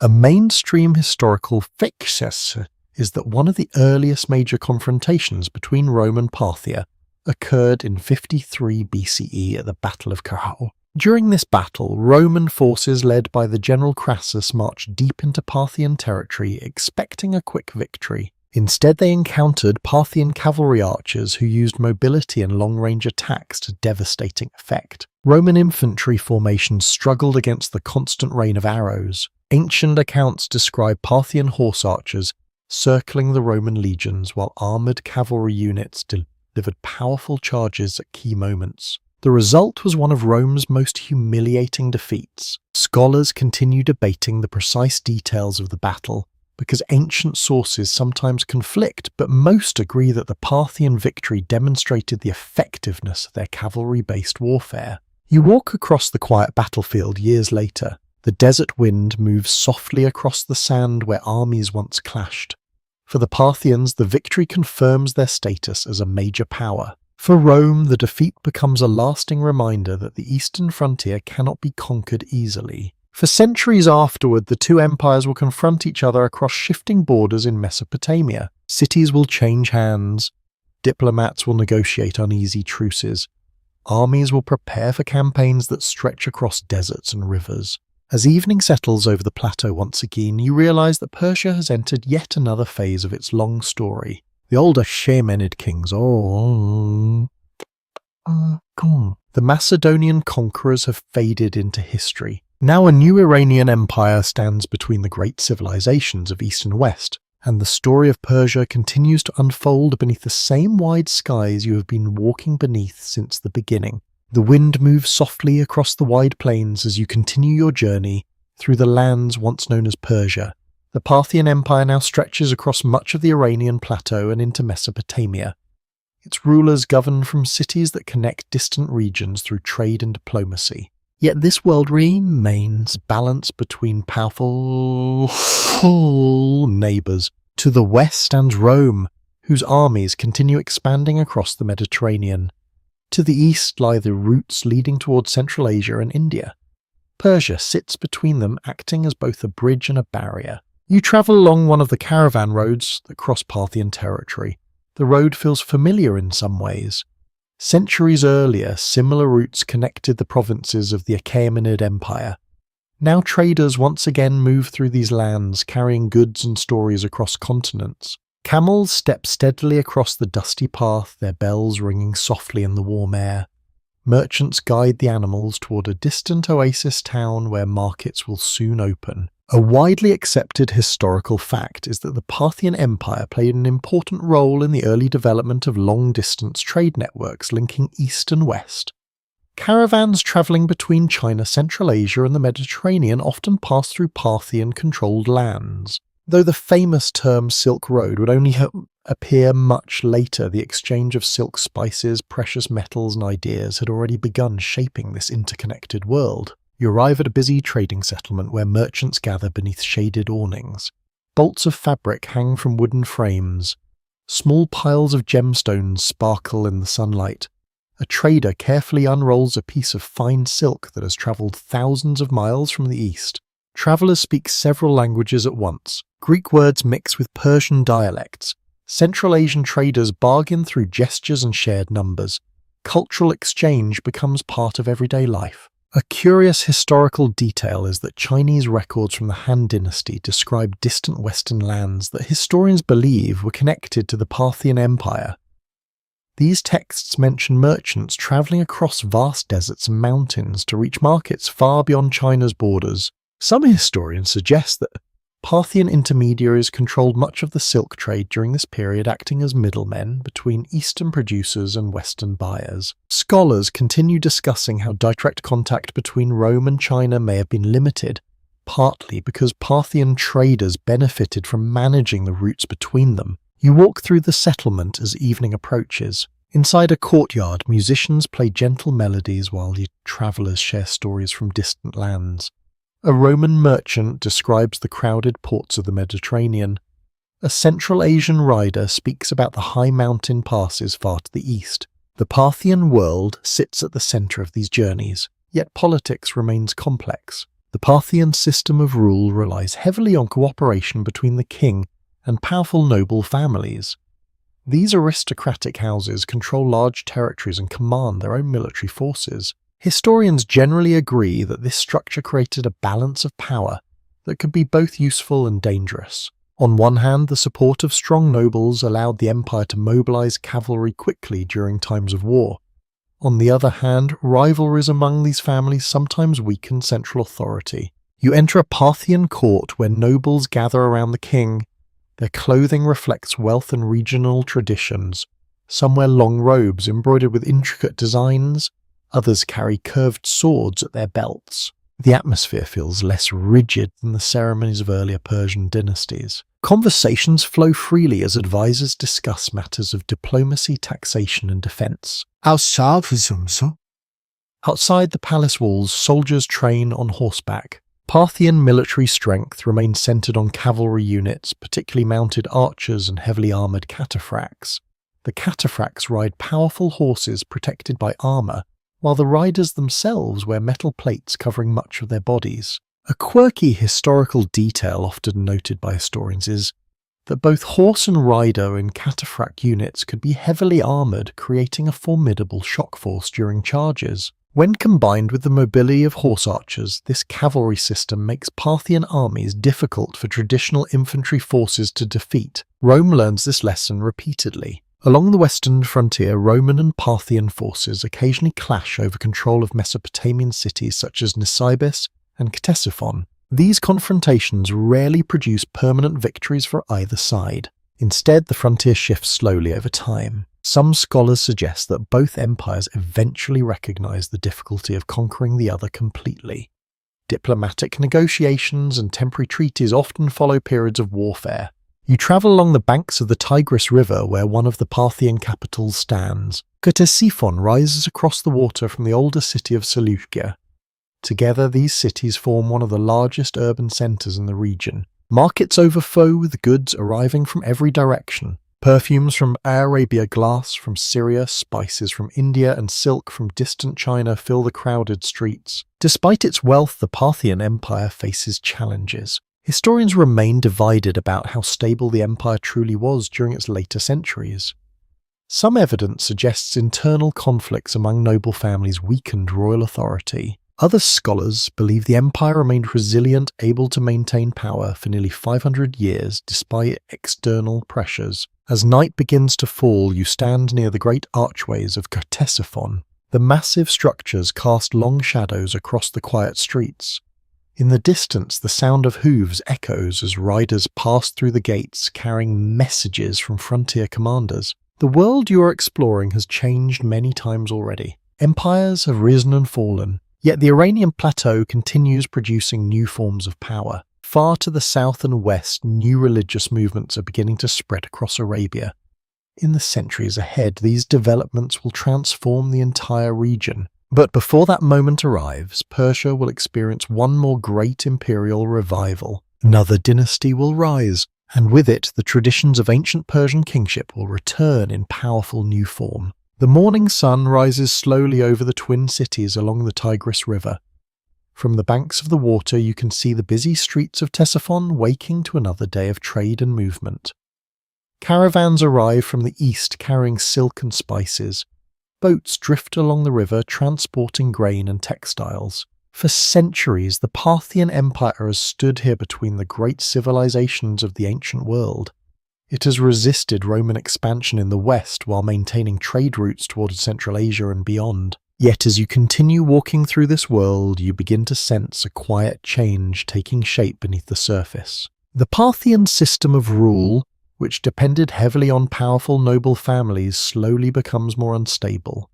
Rivalries between aristocratic houses occasionally weaken the authority of the king. A mainstream historical factor is that by the early 3rd century CE, the Parthian Empire faced increasing internal divisions while also confronting pressure from Rome along its western frontier. In distant provinces, local leaders begin acting more independently. Some families grow wealthy through trade and land ownership, giving them influence that sometimes rivals the central government. You travel southward across the Iranian plateau toward the region of Persia, the ancestral homeland of the ancient Persians. Here the land feels familiar. Rocky hills rise above fertile valleys. Small cities stand beside fields of wheat and orchards of fruit trees. Local traditions preserve memories of earlier dynasties that once ruled the plateau long before the Parthians. Among the local rulers of this region is a noble family connected to an important religious center. You arrive at a temple complex where priests maintain sacred fires that burn day and night. These flames reflect religious traditions linked to ancient Iranian beliefs associated with Zoroastrian practices. The temple attracts visitors from nearby towns. Farmers bring offerings. Travelers pause to pray before continuing their journeys. It is within this region that a new leader begins gaining influence. His name is Ardashir. Ardashir is the son of a local ruler named Papak who controls parts of Persis under the broader authority of the Parthian king. Over time, Ardashir begins expanding his own power through alliances, military organization, and careful political strategy. Historians generally agree that Ardashir I gradually united several local territories during the early 3rd century CE. You stand on a hill overlooking a gathering of warriors assembling under his command. Their equipment reflects the traditions of Iranian cavalry. Horses move restlessly as soldiers prepare for the campaigns ahead. Ardashir's ambitions reach far beyond his local province. He challenges Parthian authority directly. The conflict between Ardashir and the Parthian king, Artabanus IV, eventually leads to a decisive confrontation around the year 224 CE. You walk across the wide plain where their armies meet. The battlefield stretches beneath a bright sky as cavalry units move into position. Dust rises behind advancing riders while commanders shout instructions across the field. The battle becomes fierce and decisive. When the fighting ends, Artabanus IV is defeated. With that victory, Ardashir establishes a new dynasty that historians call the Sasanian Empire. A curious historical detail appears in early inscriptions created during this period. Ardashir presents himself not merely as a successful rebel, but as the rightful restorer of Persian kingship, linking his rule symbolically to the ancient Achaemenid traditions that had disappeared centuries earlier. Some scholars suggest that this claim was partly political propaganda designed to strengthen legitimacy. Others believe genuine cultural memory of earlier Persian empires still influenced the region. Either way, the symbolism proves powerful. You walk through the newly organized royal court where Ardashir now rules as Shahanshah, a title meaning King of Kings. The phrase echoes the titles used by ancient Persian rulers such as Darius and Xerxes. The revival of this language signals something important. Persia is once again becoming a centralized imperial state. Unlike the decentralized structure of the Parthians, the Sasanian rulers begin strengthening royal authority more directly. Provincial leaders remain important, but the central government exerts stronger influence over taxation, military organization, and religious institutions. Zoroastrian priests gain increased prominence during this period. Sacred fire temples receive royal support. Religious texts are collected and organized more systematically. The connection between royal authority and religious tradition becomes more visible. Some historians argue that this closer relationship between state and religion helped unify the empire under shared cultural values. Others question whether the policy sometimes created tension with religious minorities living within Sasanian territories. Archaeologists continue examining inscriptions, coins, and temple sites to better understand how religious policy functioned in everyday life during the early Sasanian period. You travel toward one of the new imperial capitals where large construction projects begin transforming the landscape. Palaces rise with grand archways and decorated halls. Walls protect growing cities where administrators manage the expanding empire. One architectural feature becomes particularly famous. The enormous vaulted hall known as the Tak Kasra at Ctesiphon displays one of the largest brick arches ever constructed in the ancient world. Standing beneath its towering curve, you feel the scale of Sasanian ambition. The empire now stretches across the Iranian plateau and deep into Mesopotamia. Trade routes remain active, carrying goods between east and west just as they had during earlier centuries. But now Persia once again stands as a major imperial power with its own distinctive identity. The Sasanian kings view themselves as guardians of Iranian tradition and rivals to the Roman Empire in the west. This rivalry will shape the political landscape for generations. Armies will march across frontier territories. Diplomats will negotiate uneasy truces. Cities will experience both prosperity and destruction as the two great empires compete for influence. As evening approaches, you leave the royal capital behind. The setting sun casts long shadows across the plateau where caravans continue their slow journeys between distant lands. Persia has entered yet another chapter in its long story. A new empire has risen from the old, and its influence will soon spread across the ancient world once again. Morning light spreads across the growing cities of the Sasanian Empire. The new dynasty established by Ardashir has begun reshaping Persia into a powerful and organized state. The royal court at Ctesiphon grows busier each year as administrators, priests, merchants, and diplomats arrive from across the empire. You walk through one of the palace courtyards where carved stone walls reflect the ambitions of this revived Persian kingdom. Reliefs show kings on horseback defeating enemies and receiving tribute from distant lands. The message is clear. Persia has returned. A mainstream historical fact is that the Sasanian Empire, founded in 224 CE, quickly became one of the most powerful states in the ancient world and the principal rival of the Roman Empire in the west. The frontier between these two great powers stretches across Mesopotamia, a region filled with fertile land and ancient cities. Control of this territory becomes a constant source of tension. You travel toward the western frontier where soldiers patrol dusty roads connecting garrison towns. Fortified walls rise beside the rivers that separate Persian and Roman territories. Messengers ride between commanders carrying reports about troop movements across the border. Conflict between these empires appears again and again. Some years bring uneasy peace and diplomatic negotiations. Other years bring campaigns that move armies across deserts and river valleys. You arrive at a Persian military camp where cavalry units prepare for a march. Horses stand in neat rows beside tents decorated with royal banners. Officers review maps drawn on parchment as they discuss strategy. The Sasanian military combines elements of earlier Persian traditions with new organizational structures. Heavy cavalry remains one of its greatest strengths. These armored riders, sometimes described by historians as cataphracts, charge across battlefields wearing protective armor while their horses also carry defensive coverings. Their impact during battle can be devastating when properly coordinated. A curious historical detail recorded by several historians describes how Persian cavalry sometimes used brightly decorated armor and banners to display royal power as well as intimidate opponents. As the sun rises higher, you continue traveling through the empire's interior. Cities grow larger during this period.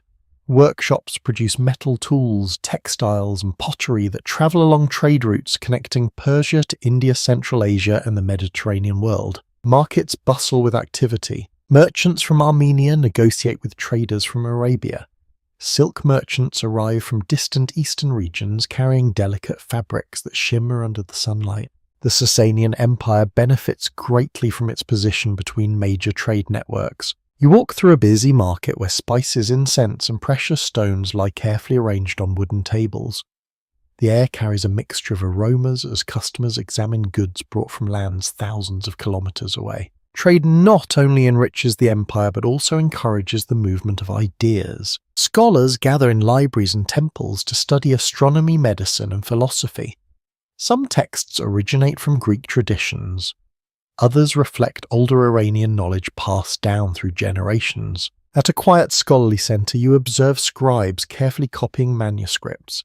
Their work preserves knowledge that will later influence intellectual traditions across many civilizations. Yet despite these achievements, the rivalry with Rome continues shaping the empire's destiny. In one particularly dramatic moment, a Sasanian king named Shapur I achieves a remarkable victory. A widely recognized historical event occurs in 260 CE when Shapur I defeats and captures the Roman Emperor Valerian during a battle near the city of Edessa.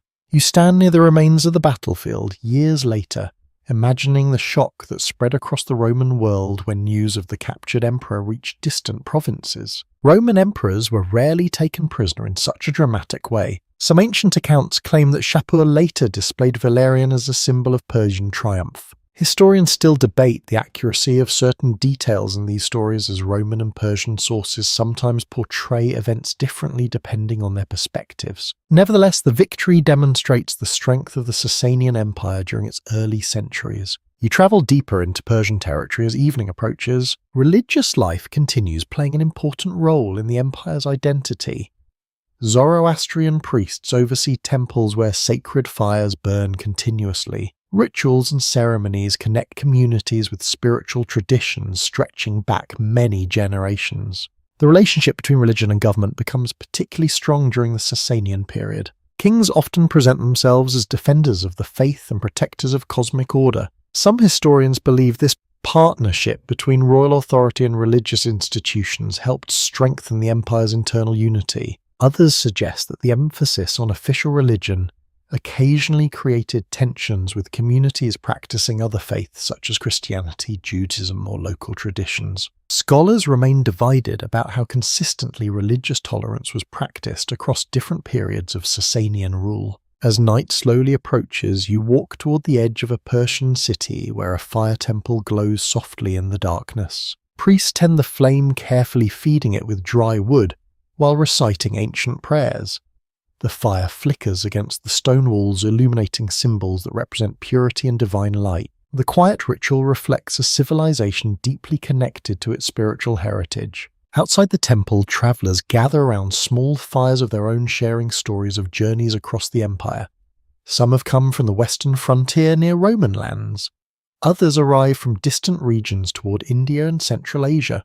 Their conversations remind you how vast this world has become. The Sasanian Empire now stands as one of the dominant powers of its age. Its armies challenge Rome, its merchants connect continents, its scholars preserve and expand knowledge that will travel far beyond its borders. Yet far to the south, beyond the deserts of Arabia, new religious ideas are quietly beginning to emerge. In the centuries ahead, these ideas will transform the political and spiritual landscape of the region in ways no one here can yet imagine. For now, though, Persia stands strong once more, and under the glow of sacred fires and desert stars, the story of this ancient land continues unfolding. The desert wind moves softly across the plateau as the centuries of Sasanian rule continue unfolding around you.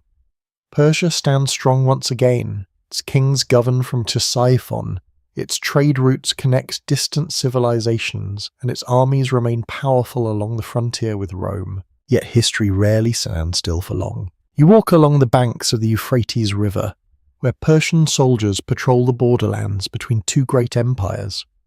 Across the frontier lie the territories of Rome, which later transforms into the Byzantine Empire after its eastern provinces become the center of Roman power. For generations, these two rivals face one another across Mesopotamia. Some years bring peace sealed by diplomatic envoys and carefully negotiated treaties.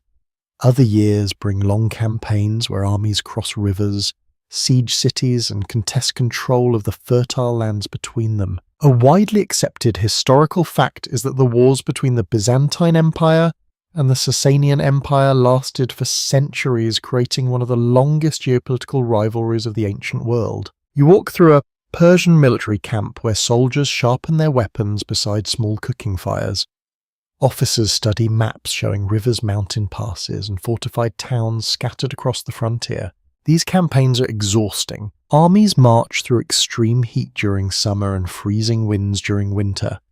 Supply lines stretch across deserts and mountains.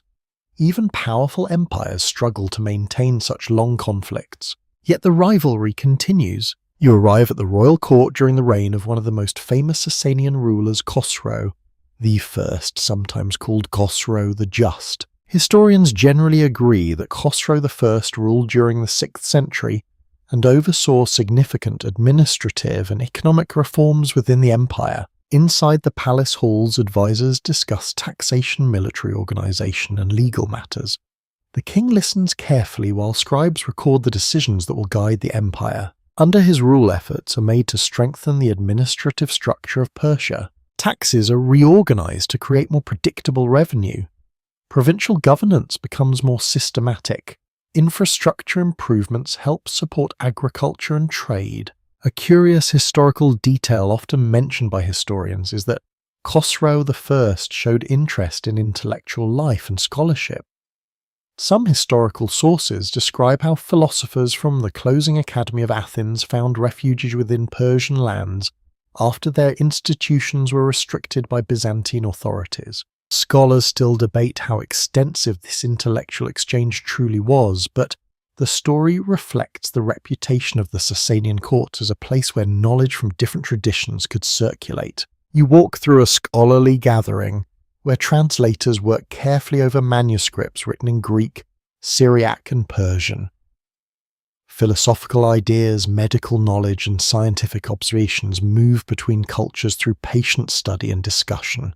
These exchanges quietly influence the intellectual life of the region. Meanwhile, the rivalry with Byzantium continues. Armies march across the frontier again and again, sometimes winning victories and sometimes suffering defeat. Cities change hands more than once across the generations. One particularly dramatic phase of this conflict occurs during the early 7th century. You travel forward to the reign of another Sasanian king, Khosrow II.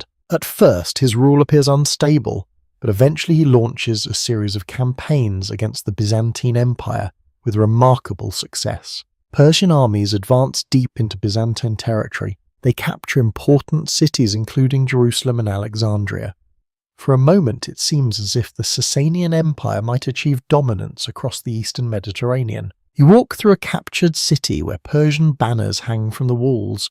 Soldiers patrol the streets while local administrators attempt to restore order. Yet victory brings its own conflict in. Maintaining control over newly conquered lands requires enormous resources. Long supply lines stretch across unfamiliar territory. Meanwhile, the Byzantine Empire regroups under the leadership of Emperor Heraclius. Historians generally agree that Heraclius reorganized his forces and launched a counteroffensive that eventually pushed deep into Persian lands. The conflict becomes exhausting for both sides. You stand near a battlefield where two weary empires struggle for advantage after decades of war. Soldiers march across muddy ground while commanders attempt to coordinate large armies under difficult conditions. Scholars remain divided about which empire suffered more from these prolonged campaigns. Some historians argue that the Sasanian state became overstretched by its rapid expansion and long wars. Others suggest that both empires emerged severely weakened by the conflict. What becomes clear is that by the early 7th century, both Persia and Byzantium are exhausted. Cities have been damaged, economies strained, populations tired of constant warfare. As night falls over the plateau, you sit beside a group of travelers who discuss the uncertain future of the region. They speak of battles fought across distant lands. They speak of kings who seek glory through conquest. But they also speak of something new spreading across the deserts to the south. In the Arabian Peninsula, a new religious movement has begun transforming tribal societies. At first, the developments seem distant from the great imperial centres of Persia and Byzantium. Few people along the caravan roads fully understand how quickly events will unfold. But in the coming decades, armies inspired by this new faith will move northward with astonishing speed. And the exhausted empires that once dominated the region will struggle to resist them. You watch the stars appear above the quiet desert. The Sasanian Empire still stands strong tonight, but history is already preparing the next turning point in the long story of Persia. The desert sky glows faintly with early dawn as you continue walking along the caravan roads that connect Persia with the lands to the south. The Sasanian Empire still governs vast territories, but the years of exhausting war with Byzantium have left deep marks on the region. Cities rebuild slowly after repeated campaigns. Farmers return to damaged fields. Merchants cautiously reopen trade routes that had been disrupted by armies moving back and forth across the frontier. At the same time, new developments begin unfolding beyond the traditional centres of imperial power. You travel toward the Arabian Peninsula, where desert landscapes stretch beneath wide skies and scattered oases. Settlements support communities that have long relied on trade and tribal alliances. For centuries, these societies live largely outside the direct control of the great empires surrounding them. Yet something important is now beginning here. A mainstream historical fact is that in the early 7th century, a religious movement founded by the Prophet Muhammad emerged in the city of Mecca and later spread across much of Arabia. The message of Islam gradually united many previously independent tribes under a shared spiritual and political identity. You walk through a desert encampment where travelers gather around a small fire. Their conversation reflects the growing influence of this new faith. Caravan merchants speak about communities adopting new forms of worship. Tribal leaders discuss alliances that are forming under the banner of the emerging Islamic State. At first, these changes seem distant from Persia. The Sasanian Empire remains powerful with organized armies and established administrative systems. Few officials in Ctesiphon fully recognize how dramatically the political landscape is about to shift. But within a few decades, events move quickly. After the death of Muhammad in 632 CE, leaders of the expanding Islamic community begin sending armies northward beyond Arabia. These forces encounter two exhausted empires. Both Byzantium and Persia have spent years fighting costly wars against each other. Their armies remain capable, yet their resources are stretched and their populations weary. You stand on a dusty road leading toward the Persian frontier as news arrives of the first clashes between Arab forces and Sasanian armies. At first, Persian commanders expect to repel these incursions without great difficulty. The Sasanian military tradition includes experienced cavalry units and long-established defensive strategies. Yet the early battles produce surprising results. One of the most significant confrontations occurs in 636 CE at the Battle of Al-Qadisiyah. Historians widely recognize this battle as a turning point in the Arab conquest of Persian territory. You arrive near the battlefield where both sides prepare for combat. Persian forces include armoured, cavalry and war elephants, animals that have been used in several earlier Sasanian campaigns. The elephants stand tall and imposing on the field, their presence intended to disrupt enemy formations. Across the plain, Arab forces gather under commanders who have experience from earlier campaigns across Arabia and the Levant. The battle unfolds over several intense days. Dust clouds fill the air as cavalry units maneuver across the plain. Infantry formations struggle to maintain cohesion under pressure from opposing charges. A curious historical detail recorded in several accounts describes how the war elephants initially caused fear among Arab troops unfamiliar with such animals in battle. However, the Arab forces eventually adapted their tactics, targeting the elephants' handlers and forcing the animals into confusion. Scholars continue discussing the exact sequence of events during the battle, because different historical sources provide varying descriptions. What is generally agreed is that the Sasanian army ultimately suffered a major defeat. The consequences were enormous. With the Persian defensive line broken, Arab armies advanced toward key cities across Mesopotamia. You walk through the outskirts of Ctesiphon months later. The once powerful capital of the Sasanian Empire now faces a new political reality. Persian nobles attempt to organize resistance while others begin negotiating with the advancing forces. Markets reopen cautiously as local communities adjust to changing authority. Yet the collapse of Sasanian power does not occur instantly. Several Persian leaders attempt to regroup and continue resistance in eastern regions of the empire. The last Sasanian king, Yazdegerd III, moves from city to city seeking support from local governors and remaining armies. Historians still debate whether stronger coordination among Persian forces might have slowed or even reversed the conquest. Some researchers argue that internal divisions among nobles weakened the empire's ability to respond effectively. Others suggest that the combination of military fatigue, economic strain, and rapid Arab mobility created circumstances that were extremely difficult for Persia to overcome. You follow Yazdegerd's journey across the plateau. His court moves frequently attempting to rally defenders in different provinces, yet each passing year brings new losses. Cities fall one by one. Eventually, by the mid-7th century, the Sasanian Empire that had ruled Persia for more than 400 years disappears. But the land of Persia itself does not vanish. Communities continue farming the same valleys and deserts. Trade routes remain active. Persian language and cultural traditions survive within families, towns, and intellectual circles. You sit beside a small village fire where travelers discuss the changes unfolding around them. They speak of new rulers and new religious practices spreading across the region. But they also continue sharing ancient Persian stories, poetry, and memories that stretch back through centuries of history. The political structure of Persia has collapsed, yet the cultural identity of the people remains alive. And in the centuries ahead, Persian culture will find new ways to adapt and influence the rapidly expanding Islamic world. The story of Persia is entering another transformation. Not the end. The first light of morning spreads across the Iranian plateau once again. The great Sasanian Empire has faded into history, yet the towns and villages of Persia continue their quiet routines. Farmers still guide water into their fields. Merchants still load their animals with goods bound for distant markets. Life moves forward, even after empires fall. You walk along a familiar caravan road that now connects lands ruled by new Islamic authorities. Cities that once answered to Persian kings are now governed by officials appointed by the expanding caliphate. At first glance, the political world seems entirely transformed, yet beneath the surface, many older traditions remain alive. A mainstream historical fact is that after the Arab conquest of the 7th century, Persia became part of the rapidly expanding Islamic world. The region eventually fell under the rule of the Umayyad and later the Abbasid caliphates. These caliphates governed territories stretching from Spain in the west to Central Asia in the east. You arrive here in a Persian city where new mosques stand beside older structures that date back to earlier eras.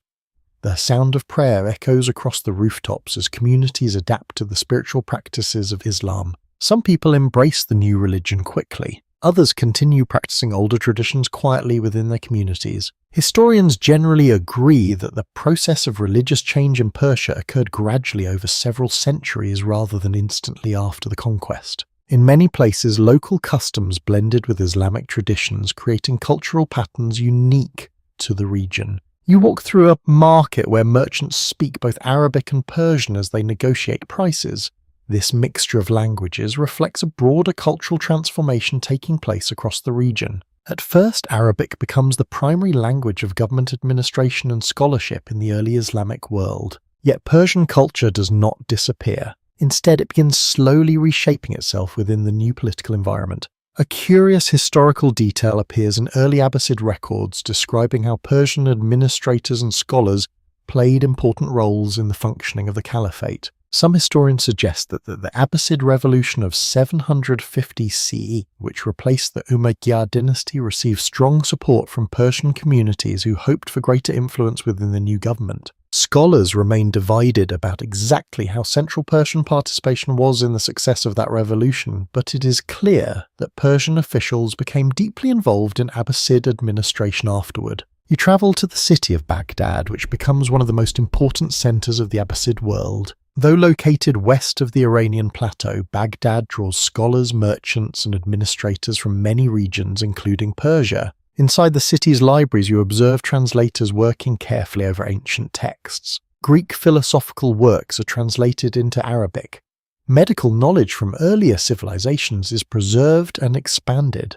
Persian scholars contribute to discussions about mathematics, astronomy, and literature. This intellectual activity later becomes known as part of the Islamic Golden Age. Persian thinkers play a significant role in shaping it. You enter a quiet courtyard where scholars sit beside low tables covered with manuscripts. Some study ancient Greek philosophy. Others examine astronomical charts describing the movement of stars. A quirky historical detail often mentioned by historians is that Persian scholars help preserve many classical Greek works that might otherwise have been lost during periods of instability in Europe. Centuries later, these preserved texts would travel back westward through translation movements in medieval Spain and Sicily. You walk through the streets of Baghdad at night as lamps illuminate narrow alleys filled with conversation and learning. Yet something else is quietly returning to Persian society: the Persian language itself. During the early centuries of Islamic rule, Arabic dominates formal writing and administration. But over time, new forms of Persian literature begin appearing again. Scholars often refer to this revived language as New Persian. Unlike earlier forms written in ancient scripts, New Persian adopts the Arabic alphabet while preserving Persian vocabulary and grammatical structures. This adaptation allows Persian culture to flourish within the broader Islamic world. Poetry becomes one of the most important expressions of this cultural revival. You sit beside a small gathering where a poet recites verses beneath the night sky. His words describe love, nature, and the long memory of Persian history. Listeners close their eyes as the rhythm of the poetry flows through the quiet courtyard. One of the most famous works of Persian literature will appear several centuries later. It is an epic poem called the Shahnameh, written by the poet Ferdowsi around the year 1000. The Shahnameh recounts the legendary and historical past of Persian kings stretching back thousands of years. Historians often view this work as a powerful expression of Persian cultural identity during a time when the region remained politically integrated into the Islamic world. Some researchers believe Ferdowsi intentionally emphasized ancient Persian history to preserve national memory. Others suggest the poem reflects a broader cultural fascination with heroic storytelling common across many societies. Either way, the Shahnameh becomes one of the most influential literary works in Persian history. You walk through a Persian city where storytellers share tales from the epic in crowded marketplaces. Children listen wide-eyed as heroes and kings come alive through the spoken word. Though the political rulers of the region now belong to Islamic dynasties, Persian cultural traditions continue shaping daily life. Language, poetry, art, and historical memory quietly carry the legacy of ancient Persia into a new era. As evening fades into night once again, you realize that Persia has not disappeared at all. Instead, it has transformed. Within the vast Islamic world, Persian culture is beginning to flourish again in new forms that will influence generations to come. The cool evening breeze drifts through the narrow streets of a Persian city as you continue your journey forward through the centuries. Lanterns glow softly above doorways, and the quiet murmur of conversation fills the air. The Persian lands are now firmly part of the Islamic world, yet something remarkable is happening within this new civilization. Persian culture is beginning to flourish again. You walk through a library courtyard where scholars gather beneath tall arches. Their robes brush softly across the stone floor as they move between shelves filled with carefully copied manuscripts. Here knowledge travels across languages, religions and traditions. A mainstream historical fact is that during the medieval Islamic Golden Age, Persian scholars played major roles in fields such as mathematics, medicine, astronomy, philosophy and literature. The intellectual atmosphere feels alive with curiosity. One scholar studies the movements of planets using detailed astronomical charts. Another examines medical texts that describe treatments for illness based on careful observation of the human body. The Persian world has become one of the great centers of learning. You sit quietly beside a group of students listening to a teacher explain the structure of the cosmos. His voice moves slowly and calmly as he describes how stars appear to move across the night sky. The students ask thoughtful questions, eager to understand the patterns of the universe. Among the scholars of this era are figures whose names will echo through history. One of them is Ibn Sina, known in the West as Avicenna. Historians generally agree that Ibn Sina, born in 980 in the region of Bukhara, became one of the most influential physicians and philosophers of the medieval world. You imagine him working late into the night by lamplight. Manuscripts surround his desk as he writes about medicine, logic and philosophy. His famous work, The Canon of Medicine, organizes medical knowledge in a systematic way that will influence doctors for centuries. A curious historical detail is that this medical encyclopedia was later translated into Latin and used in European university well into the Renaissance period. Scholars remain fascinated by how knowledge travelled so widely during this time. Persian scholars did not work in isolation.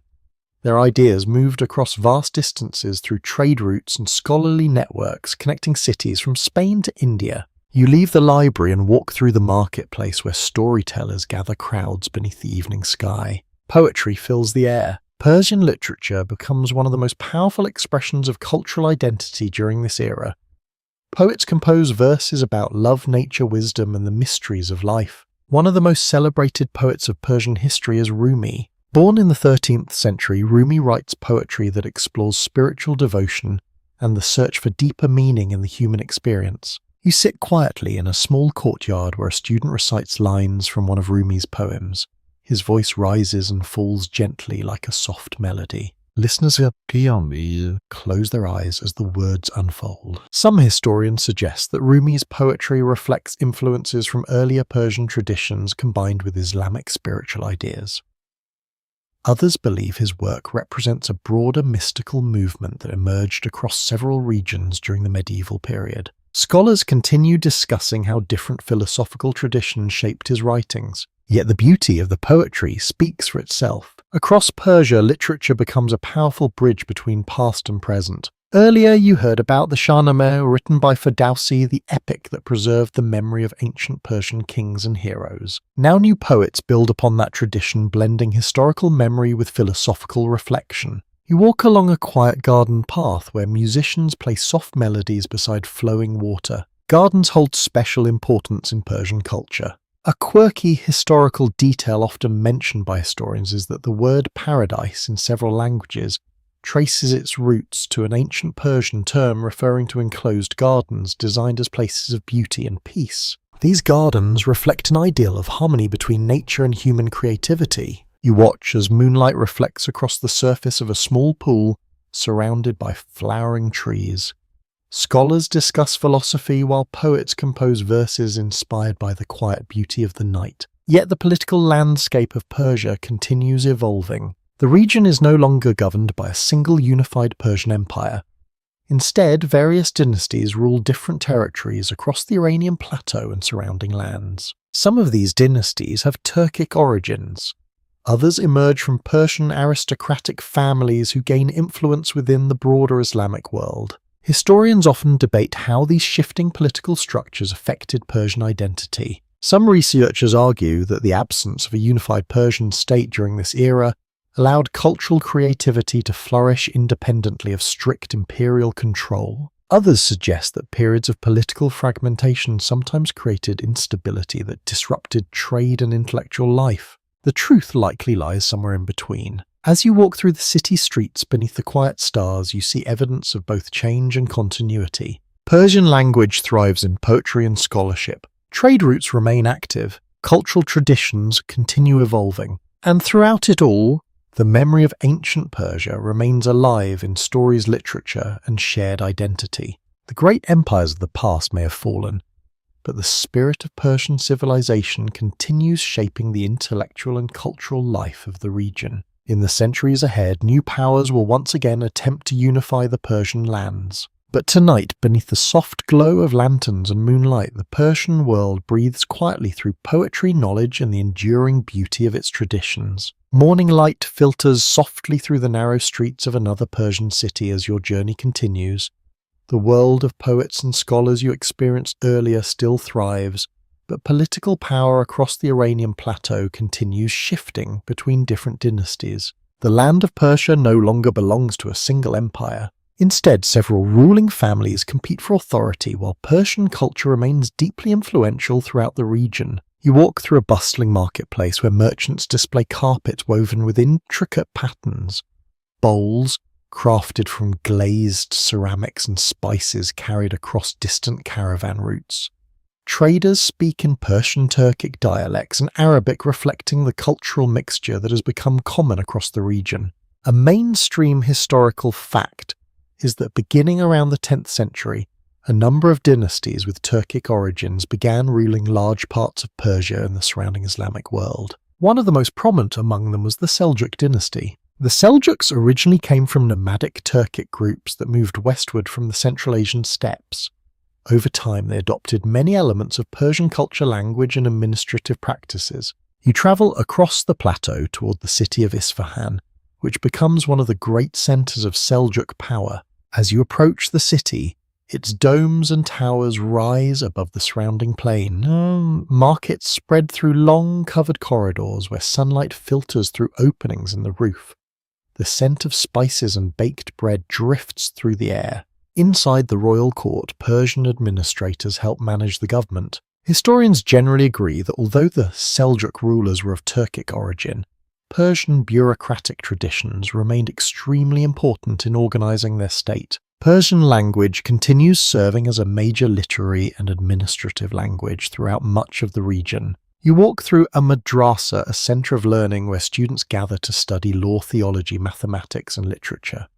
Teachers sit beside wooden desks explaining complex ideas while students copy notes onto carefully prepared pages. Education flourishes during this era. A curious historical detail connected to the Seljuk period involves the development of large architectural complexes that combine mosques, schools, hospitals, and caravanserais into single urban centers. These complexes provide spaces not only for worship but also for scholarship and public service. Some historians suggest that the Seljuk investment in educational institutions helped strengthen intellectual life across Persia and neighboring regions. Others point out that political struggles among rival dynasties sometimes interrupted these developments. As you leave the madrasa courtyard, the quiet sound of hooves echoes along the street. Mounted messengers ride quickly through the city carrying news from distant provinces. The political map of the region remains unstable. Seljuk authority stretches across large territories, but maintaining control over such vast lands proves difficult. Local governors occasionally challenge the central government. Rival leaders compete for influence. Alliances shift from one year to the next. Scholars continue debating how stable Seljuk rule truly was in its later years. Some researchers believe internal divisions weakened the dynasty over time. Others argue that external pressures from new nomadic groups moving across Central Asia played an equally important role. You leave the city walls behind and travel eastward across open land where caravans move slowly along dusty roads. The steppe winds carry news of new forces gathering far beyond the mountains. Among these forces are powerful tribal confederations forming under a leader who will soon become one of the most famous conquerors in world history. His name is Temujin. History will remember him as Genghis Khan. You stand beside a caravan fire as travelers speak quietly about the growing power of Mongol tribes across the distant steppe. At first, these stories seem almost unbelievable. Small nomadic groups uniting into massive armies capable of crossing enormous distances with incredible speed. Historians widely recognize that the Mongol expansion of the 13th century would eventually become one of the largest land empires in human history. Yet in this moment, the Persian world is not fully prepared for what is coming.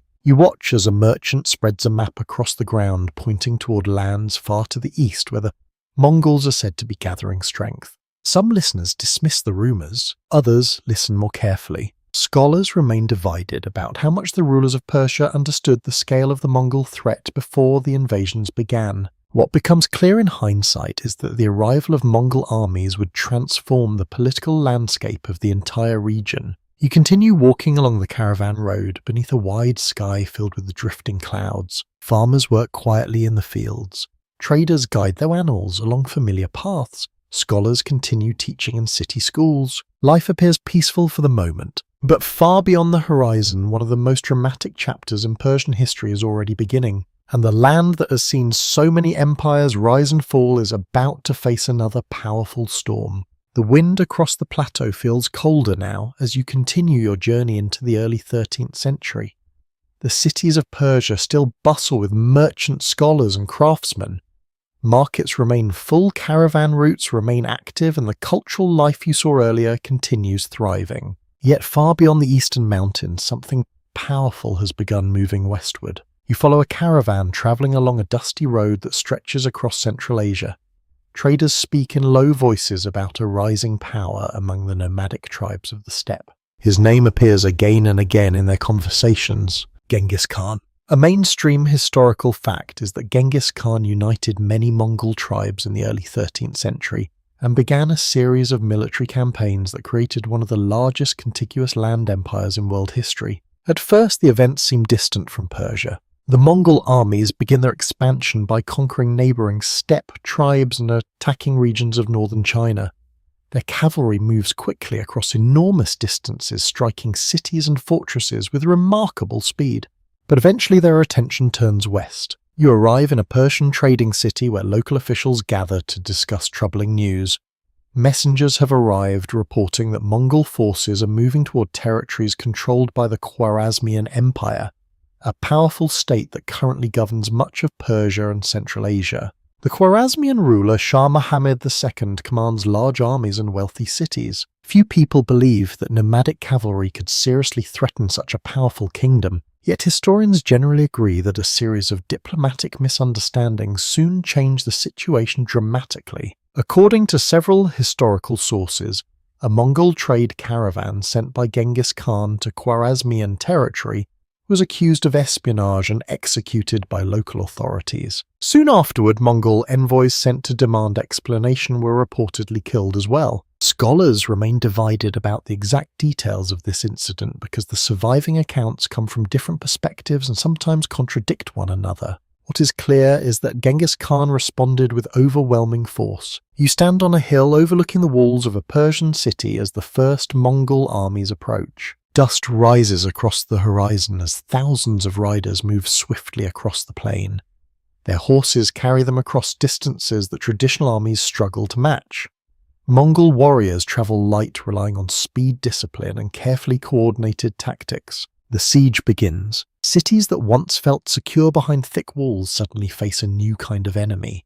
Mongol commanders combined siege technology learned from Chinese engineers with relentless cavalry assaults that isolate defenders from reinforcements. A curious historical detail often mentioned by historians is that Mongol armies sometimes use a complex signalling system involving flags, horns and drums to coordinate large groups of cavalry across wide battlefields. These methods allowed them to change formations quickly and strike with surprising precision. You walk through the streets of a city under siege. Citizens gather in anxious groups discussing what to do next.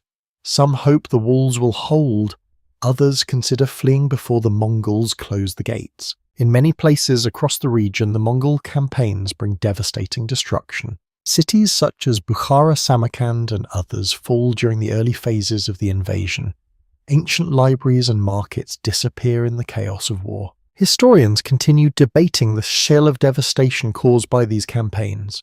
Some medieval accounts describe catastrophic population losses, though modern researchers often caution that such numbers may have been exaggerated by later chroniclers. Still, the transformation of the region is undeniable. The Khwarezmian Empire collapses rapidly under the Mongol assault. You travel through lands where once thriving towns now struggle to recover from conflict.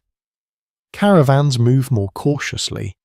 Farmers return slowly to abandoned fields. Yet even during these difficult years, Persian culture continues surviving. Some cities adapt to Mongol rule more quickly than others. Administrators negotiate with new authorities.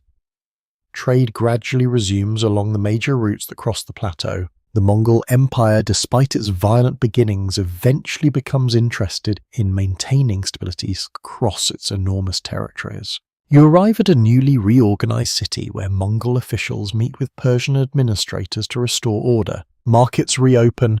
Caravans begin traveling again between east and west. Scholars note that the Mongol Empire created a vast zone of relative security across Eurasia once the major campaigns ended. This system, sometimes called the Pax Mongolica, allowed merchants and travellers to move across extraordinary distances under the protection of Mongol authority. A quirky historical detail often mentioned in historical sources involves the famous traveller Marco Polo, who journeyed across Mongol-controlled lands during the later 13th century and described the remarkable trade networks connecting distant parts of Asia. Historians continue discussing how accurate some of his accounts truly were, but there is little doubt that the Mongol world linked regions in ways rarely seen before. You sit beside a caravan fire where traders from Persia, China, and Central Asia share stories of their journeys across this enormous empire. Despite the destruction that marked the beginning of this Mongol conquest, a new kind of interconnected world is beginning to emerge. Persia remains at the centre of this network. The old dynasties have fallen once again, yet the land continues adapting, surviving and reshaping itself within the shifting patterns of history. And as the night sky fills with stars above the plateau, you realize that even the Mongol storm will eventually pass. Because Persia has always found ways to endure. Morning arrives quietly across the Iranian plateau once again. The Mongol storm that swept across these lands in the 13th century has passed, leaving behind us a world that feels both damaged and strangely connected. Cities that once burned now begin slowly rebuilding. Roads that had fallen silent gradually fill again with merchants and travellers. You walk along a familiar caravan route where camels move steadily through the cool air. Their handlers speak softly as they guide the animals toward a distant town where markets have begun reopening. Life continues. A mainstream historical fact is that after the initial Mongol conquests, Persia eventually became part of a Mongol-ruled state known as the Ilkhanate. This kingdom was founded by Hulagu Khan, a grandson of Genghis Khan during the mid-13th century. The Ilkhanate governs much of the Iranian plateau and surrounding regions. You arrive in a city where Mongol and Persian officials work together to restore administration. The atmosphere feels calmer than the years of invasion you witnessed earlier. Markets show signs of recovery. Farmers once again cultivate nearby fields. The Mongol rulers gradually adapt to the cultures of the lands they govern. At first, they follow traditional steppe customs and religious beliefs. But over time, many Ilkhanid leaders begin adopting aspects of Persian culture and administration. You enter a court where Persian scribes sit beside Mongol nobles discussing matters of taxation and trade. Persian language and bureaucratic traditions prove extremely useful for managing such a large territory. Historians generally agree that Persian administrators played a crucial role in organizing the Ilkhanate's government. These officials helped maintain records, collect taxes, and coordinate trade across the empire's wide network of routes. A curious historical detail appears during the reign of one Ilkhanid ruler named Kazan Khan. Around the year 1295, Kazan converts to Islam, marking a major shift in the religious direction of the Mongol state in Persia. Scholars remain interested in the reasons behind this decision. Some historians suggest that conversion to Islam helped Ghazan strengthen political ties with the Muslim-majority population of his realm. Others believe the change reflected deeper cultural influences that had gradually shaped the Mongol elite after decades of living within Persian society. Whatever the motivations, the transformation proved significant. After Ghazan's conversion, Islamic institutions receive increasing support from the Ilkhanid government. You walk through a city where new mosques and schools appear beside older structures that survived the earlier wars. Scholars gather once again in libraries to study astronomy, medicine, and philosophy. Trade caravans arrive carrying silk from China, spices from India, and textiles from Western markets. Persia once again becomes an important centre of intellectual and commercial life. One of the most fascinating achievements of this period occurs in the field of historical writing. A Persian scholar named Rashid al-Din begins compiling one of the most ambitious historical works of the medieval world. His book, often known as the Compendium of Chronicles, attempts to record the histories of many different civilizations, including Persia, China, India, and the Mongol Empire itself. A quirky historical detail about this project is that Rashid al-Din reportedly worked with scholars and translators from various cultural backgrounds to gather information about distant regions. Some historians see this work as an early example of global historical writing reflecting the interconnected nature of the Mongol world. You sit beside a small study hall where students listen attentively as a teacher reads passages from historical manuscripts.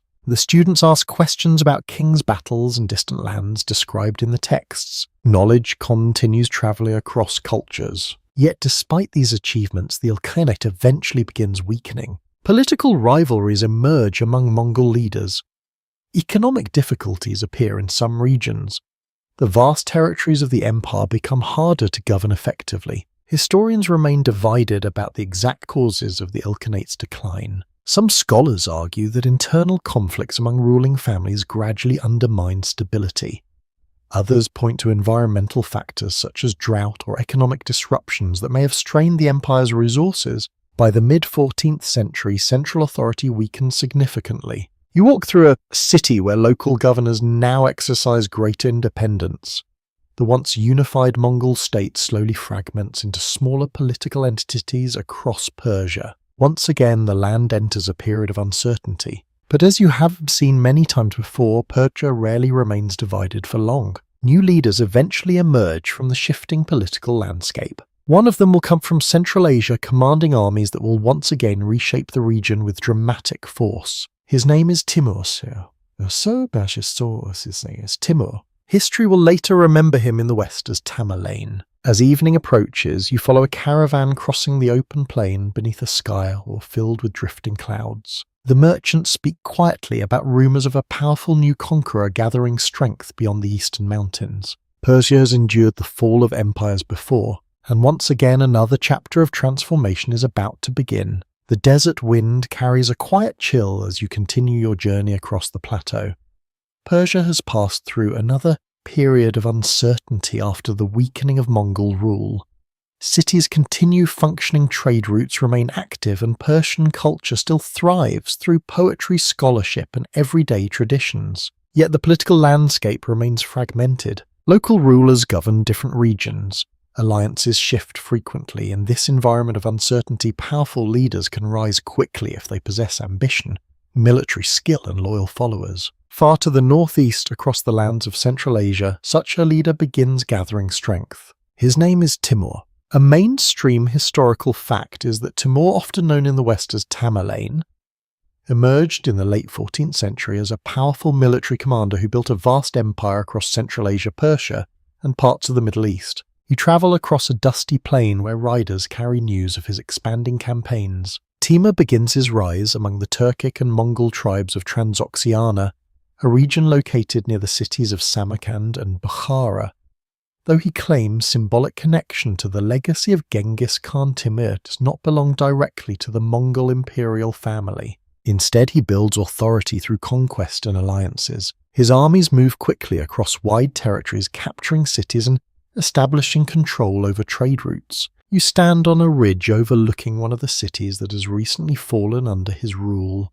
Soldiers patrol the gates while administrators begin organizing taxation and supplies. Timur's empire expands rapidly. Within a few decades, his campaigns stretch from Central Asia into Persia, Mesopotamia, and even parts of India and Anatolia. Historians often describe Timur as both a brilliant strategist and a ruthless conqueror. Some medieval chronicles portray his campaigns as extraordinarily destructive, with entire cities suffering severe devastation after resisting his armies. Yet scholars continue debating the accuracy of some of these accounts. Certain historical descriptions may have been exaggerated by chroniclers who wished to emphasize the fear associated with Timur's reputation. Even so, that there is little doubt that his conquests reshaped the political landscape of the region. You travel to Samarkand, the city Timur chooses as the capital of his empire. Here the atmosphere feels different from the war-torn frontier regions you passed earlier. Construction projects transform the city into one of the most impressive urban centers of its time. Mosques rise with towering domes decorated in brilliant blue tiles. Madrasa schools attract students from across the Islamic world. Gardens filled with flowing water and flowering trees create peaceful spaces within the growing city. A curious historical detail often mentioned by historians is that Timur reportedly brought skilled craftsmen, architects and artists from many conquered cities to Samarkand to contribute to its development. This practice helped to concentrate artistic talent in the capital while also demonstrating imperial prowess. You walk through one of the city's large squares where artisans work carefully on ceramic tiles that shimmer in the sunlight. Nearby scholars gather to discuss mathematics and astronomy. Despite the violent origins of his empire, Timur also supports cultural and intellectual life within his capital. Historians remain divided about how to interpret this contrast. Some researchers argue that Timur sought to present himself as both a conqueror and a patron of civilization. Others believe his building projects served primarily as displays of political authority rather than genuine cultural investment. Perhaps both explanations contain some truth. You continue walking through Samarkand as evening approaches. Musicians play gentle melodies in courtyard gatherings. Traders arrive from Persia, India and China carrying goods along the vast caravan routes that cross the empire. Persia itself becomes one of the central regions within Timur's expanding domain. Cities such as Isfahan, Shiraz and Tabriz experience both destruction during conquest and later reconstruction under imperial administration. You sit beside a fountain in a quiet garden where travelers discuss the changing world around them. One merchant describes how Timur's campaigns have created new political boundaries across the region. Another explains how trade routes remain active despite shifting authorities. Life adapts once again. Yet Timur's empire, like many before it, proves difficult to maintain across such enormous distances. After his death in 1405, his successors struggled to keep the vast territories united. Some regions fall under the control of rival rulers. Others become semi-independent under local dynasties. Historians generally agree that the Timurid Empire gradually fragmented during the 15th century, but even as political unity fades, the cultural legacy of this era remains strong. Timurid courts continue supporting architecture, literature and scientific study. Persian language and artistic traditions flourish once again under new patrons. You walk through a library where beautifully illustrated manuscripts are being prepared by skilled calligraphers and painters. These works combine elegant Persian poetry with intricate visual art that reflects the creativity of the period. Some scholars suggest that the Timurid era helped lay cultural foundations that would later influence new dynasties across the Persian world. Others emphasize the continuing instability that followed Timur's death. History rarely offers an sin. Conclusions. As night settles over the plateau, the stars appear once more above the quiet landscape. Persia has endured conquest, division and rebuilding many times, and soon from among the shifting political powers of the region, a new dynasty will rise that once again unites the Persian lands under a powerful central state. The next chapter of Persia's long story is already approaching. Dawn spreads slowly across the Iranian plateau as your journey continues into the early 16th century. The lands of Persia have passed through generations of shifting dynasties since the age of Timur. Cities have been rebuilt, trade routes have reopened, and Persian culture continues thriving through poetry, scholarship, and art. Yet politically, the region remains divided. Several local rulers compete for influence across the plateau. Some territories are governed by Turkic dynasties. Others fall under the authority of smaller regional powers.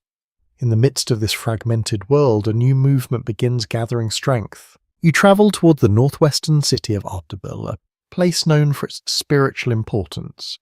Here stands a religious community connected to a mystical Islamic tradition called Sufism. At the center of this community once lived a spiritual teacher named Sheikh Safi al-Din. A mainstream historical fact is that the Safavid dynasty eventually emerged from this religious order, which had been established in the 14th century, and gained followers across Persia and neighboring regions. For generations, the Safavid order remained primarily spiritual rather than political, but by the late 15th century its leaders began attracting large numbers of devoted followers known as the Kizilbash. These followers, many of whom were skilled warriors from Turkic tribes, wore distinctive red headgear that symbolized their allegiance. You walk among a gathering of these followers as they prepare for a journey across the plateau. Their loyalty centers on a young leader named Ismail. Ismail Safavi will soon become one of the most important figures in Persian history. Historians generally agree that Ismail I rose to power at a remarkably young age. In 1501, when he was only about 14 years old, he led his followers into the city of Tabriz and proclaimed himself Shah of Persia. You stand at the gates of Tabriz as Ismail's forces enter the city. The atmosphere is electric. Supporters cheer while soldiers secure the streets. Local leaders quickly pledge loyalty to the new ruler. For the first time in centuries, a single dynasty begins unifying much of the Iranian plateau once again. But Ismail's rule introduces a dramatic change that will permanently reshape Persian identity. He declares Twelver Shia Islam as the official religion of the Safavid state. A curious historical detail is that before the Safavid period, much of Persia had been predominantly Sunni Muslim, like most of the broader Islamic world. Ismail's decision to promote Shia Islam marks a major turning point. Religious institutions across the country gradually reorganize under this new orientation. Scholars from regions with strong Shia traditions are invited to Persia to help develop theological education and religious leadership. Historians continue discussing the reasons behind this push. Some researchers believe Ismail adopted Shia Islam partly to create a distinctive identity that separated Persia from its powerful Sunni neighbours, particularly the Ottoman Empire to the west. Others suggest that the Safavid leadership had long held deep spiritual devotion to Shia traditions through their Sufi heritage. Either way, the transformation proves lasting. You walk through a newly built mosque where scholars gather to discuss religious law and philosophy. Students sit quietly while teachers explain theological ideas that will influence Persian society for generations. The Safavid state begins strengthening its political structure. Cities expand, trade routes grow busier once again. Persian language remains central to literature and administration. Meanwhile, the Safavid rulers must defend their new kingdom against powerful rivals. To the west lies the Ottoman Empire, one of the largest and most powerful states of the early modern world.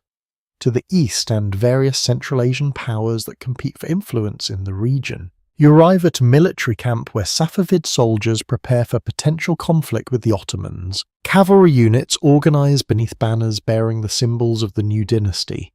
Officers discuss strategy while messengers carry news from frontier regions. One of the most significant confrontations occurs in 1514 at the Battle of Chaldiran. Historians widely recognize this battle as a major clash between the Safavid and Ottoman empires. You stand on the edge of the battlefield as both armies prepare for combat. Ottoman forces bring powerful artillery and firearms technologies that give them a significant advantage during the confrontation. The Safavid army, relying more heavily on traditional cavalry tactics, struggles against these new weapons. The result is a difficult defeat for Shah Ismail. Yet despite this setback, the Safavid state survives. Over time, it strengthens its administrative systems and military organization, gradually stabilizing its rule across Persia. You walk through the city of Isfahan several decades later during the reign of Shah Abbas I. Under his leadership, the city becomes one of the most beautiful capitals of the early modern world. Grand squares open between elegant mosques and palaces,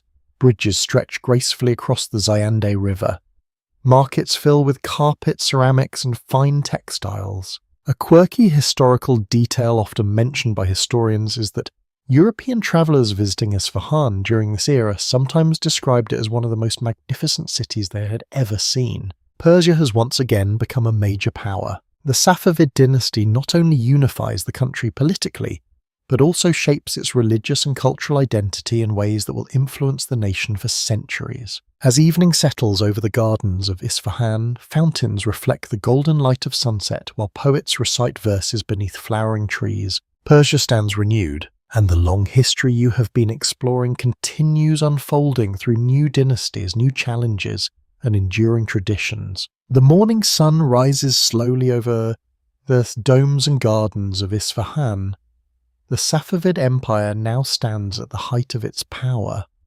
Wide avenues stretch through the capital, fountains shimmer in palace courtyards, and merchants from distant lands gather in crowded bazaars. You walk across the great square at the centre of the city known today as Naksh-e-Jahan. Horse riders pass across the open space. Traders display carpets woven with delicate patterns. The smell of spices and baked bread drift through the air as shopkeepers open their stalls for another day of business. A mainstream historical fact is that during the reign of Shah Abbas I in the late 16th and early 17th centuries, Isfahan became one of the largest and most impressive cities in the world. Under his leadership, the Safavid state strengthened its government, improved trade networks, and invested heavily in architecture and urban planning. You stand before the grand entrance of the Shah Mosque. Its blue tiles shimmer under the morning light. The curved dome rises high above the courtyard, while intricate calligraphy shows the surrounding walls. Art and architecture flourished during this era. Safavid craftsmen develop remarkable skill in creating ceramics, miniature paintings, and textiles that travel across international trade routes. Caravans arrive from India carrying spices and precious stones. European merchants bring silver and woolen cloth. Persian traders export silk carpets and fine ceramics that become highly valued goods in foreign markets. You walk along the caravanserai courtyard where travellers unload their goods. A curious historical detail often mentioned by historians is that Shah Abbas I actively encouraged trade with European merchants as part of his strategy to strengthen Persia economically and politically. He even relocated entire communities of Armenian merchants to the suburb of New Julfa in Isfahan, where they played a major role in expanding Persia's international commerce. These Armenian traders established connections with markets stretching from the Mediterranean to Southeast Asia. The result is a vibrant global trading network centered in Safavid Persia. You follow one of the merchants through narrow market corridors filled with colorful fabrics and shining metalwork. Languages mix together as traders negotiate prices.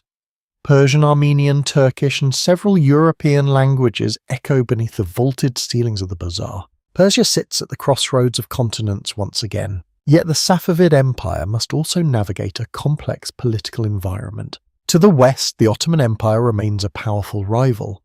To the east, the Mughal Empire governs large parts of the Indian subcontinent. Historians often describe these three states as the major Islamic empires of the early modern world. Though they share religious traditions, their political interests frequently clash. You travel west toward the frontier, where Persian and Ottoman forces sometimes confront one another across contested territories. Fortresses guard mountain passes. Soldiers patrol roads that cross the rugged landscape separating the two empires. While large wars occur, occasionally diplomacy also plays an important role. Ambassadors travel between royal courts, carrying gifts, letters, and proposals for peace agreements. Scholars continue debating whether Safavid Persia maintained a stable balance of power with its neighbours, or whether the empire constantly faced the risk of military pressure from larger states. The answer appears to vary depending on the period and the strength of individual rulers. You return to Isfahan as evening begins to settle over the city. The grand square fills with music and conversation.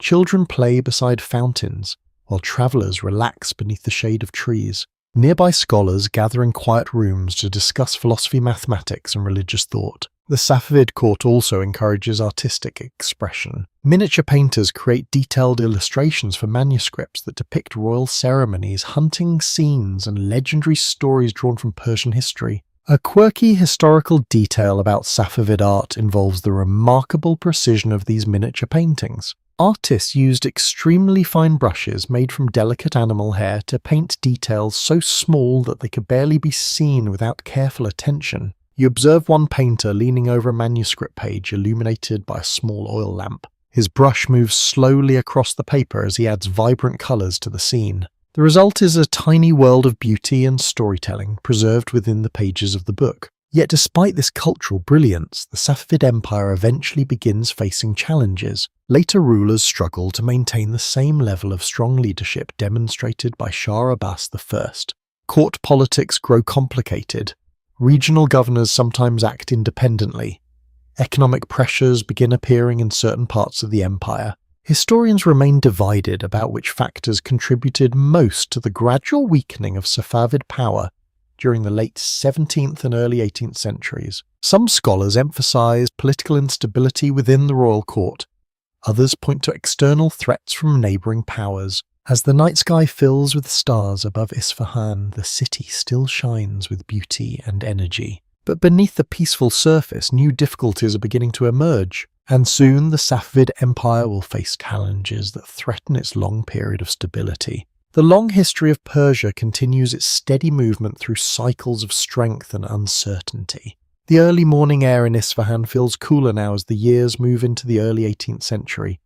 The grand capital you explored earlier still holds its beautiful mosques, bustling bazaars and flowing gardens. Yet something subtle has changed. The Safavid Empire is no longer as strong as it once was. You walk through the great square again, but the conversations among merchants and travellers now carry hints of uncertainty. Trade continues, scholars still gather in courtyards and caravans still cross the plateau, yet the political structure supporting this world has begun to weaken. A mainstream historical fact is that by the early 1700s, the Safavid state faced serious internal difficulties. Weak leadership, court rivalries, and economic strain gradually undermined the stability that earlier rulers had worked hard to build. You arrive at the royal palace where officials speak quietly about rising tensions in distant provinces. Some regions no longer respond quickly to royal orders. Local governors manage their territories with increasing independence. Tax revenues fluctuate as administrative systems lose efficiency. Historians continue debating the exact reasons for this decline. Some researchers suggest that later Safavid rulers lack the strong leadership qualities that had characterized figures like Shah Abbas I. Others argue that structural problems in the empire's military and financial systems have been building for decades. The truth likely involves a combination of both. You travel eastward across the plateau where rumours of rebellion spread among caravan travellers. In the mountainous regions near the Afghan frontier, tribal groups begin challenging Safavid authority. These communities have long maintained a degree of autonomy due to the difficult terrain and distance from central government control. One leader among these groups gains particular influence. His name is Mir Wais Hotak. A curious historical detail recorded in several historical sources is that Mir Wais initially travelled to the Safavid court in Isfahan, where he carefully observed the political weaknesses within the empire. Some historians suggest that his experiences in the capital helped him recognise how fragile Safavid authority had become in certain regions. Upon returning east, he organised resistance against Safavid governors. Over time, the uprising grew stronger. You arrive near the city of Kandahar, where Mir Wais and his supporters gather. Their forces consist largely of tribal warriors familiar with the rugged landscape surrounding their homeland. The conflict between these rebels and the Safavid government spreads gradually. After Mir Wais's death, the leadership of the movement passes to his son Mahmud Hotak. Mahmud proves even more ambitious. In 1722, he leads a bold campaign westward toward the Safavid capital itself. You stand on a hill overlooking the outskirts of Isfahan as Mahmud's army approaches. The city that once symbolized the glory of Safavid Persia now faces a difficult siege. Food supplies become scarce. Citizens grow anxious as the conflict stretches on. Royal officials struggle to coordinate an effective defense. Historians widely recognize that the siege of Isfahan marked the final collapse of Safavid political authority. Eventually the city surrenders. Mahmud Hotak enters the capital and declares himself ruler. The Safavid dynasty, which had united Persia for more than 2 centuries, effectively comes to an end. Yet the story of Persia does not stop here. Even as the Hotak rulers attempt to control the region, their authority remains fragile. You walk through the streets of Isfahan where uncertainty fills the air. Some merchants reopen their shops, cautiously hoping trade will return to normal.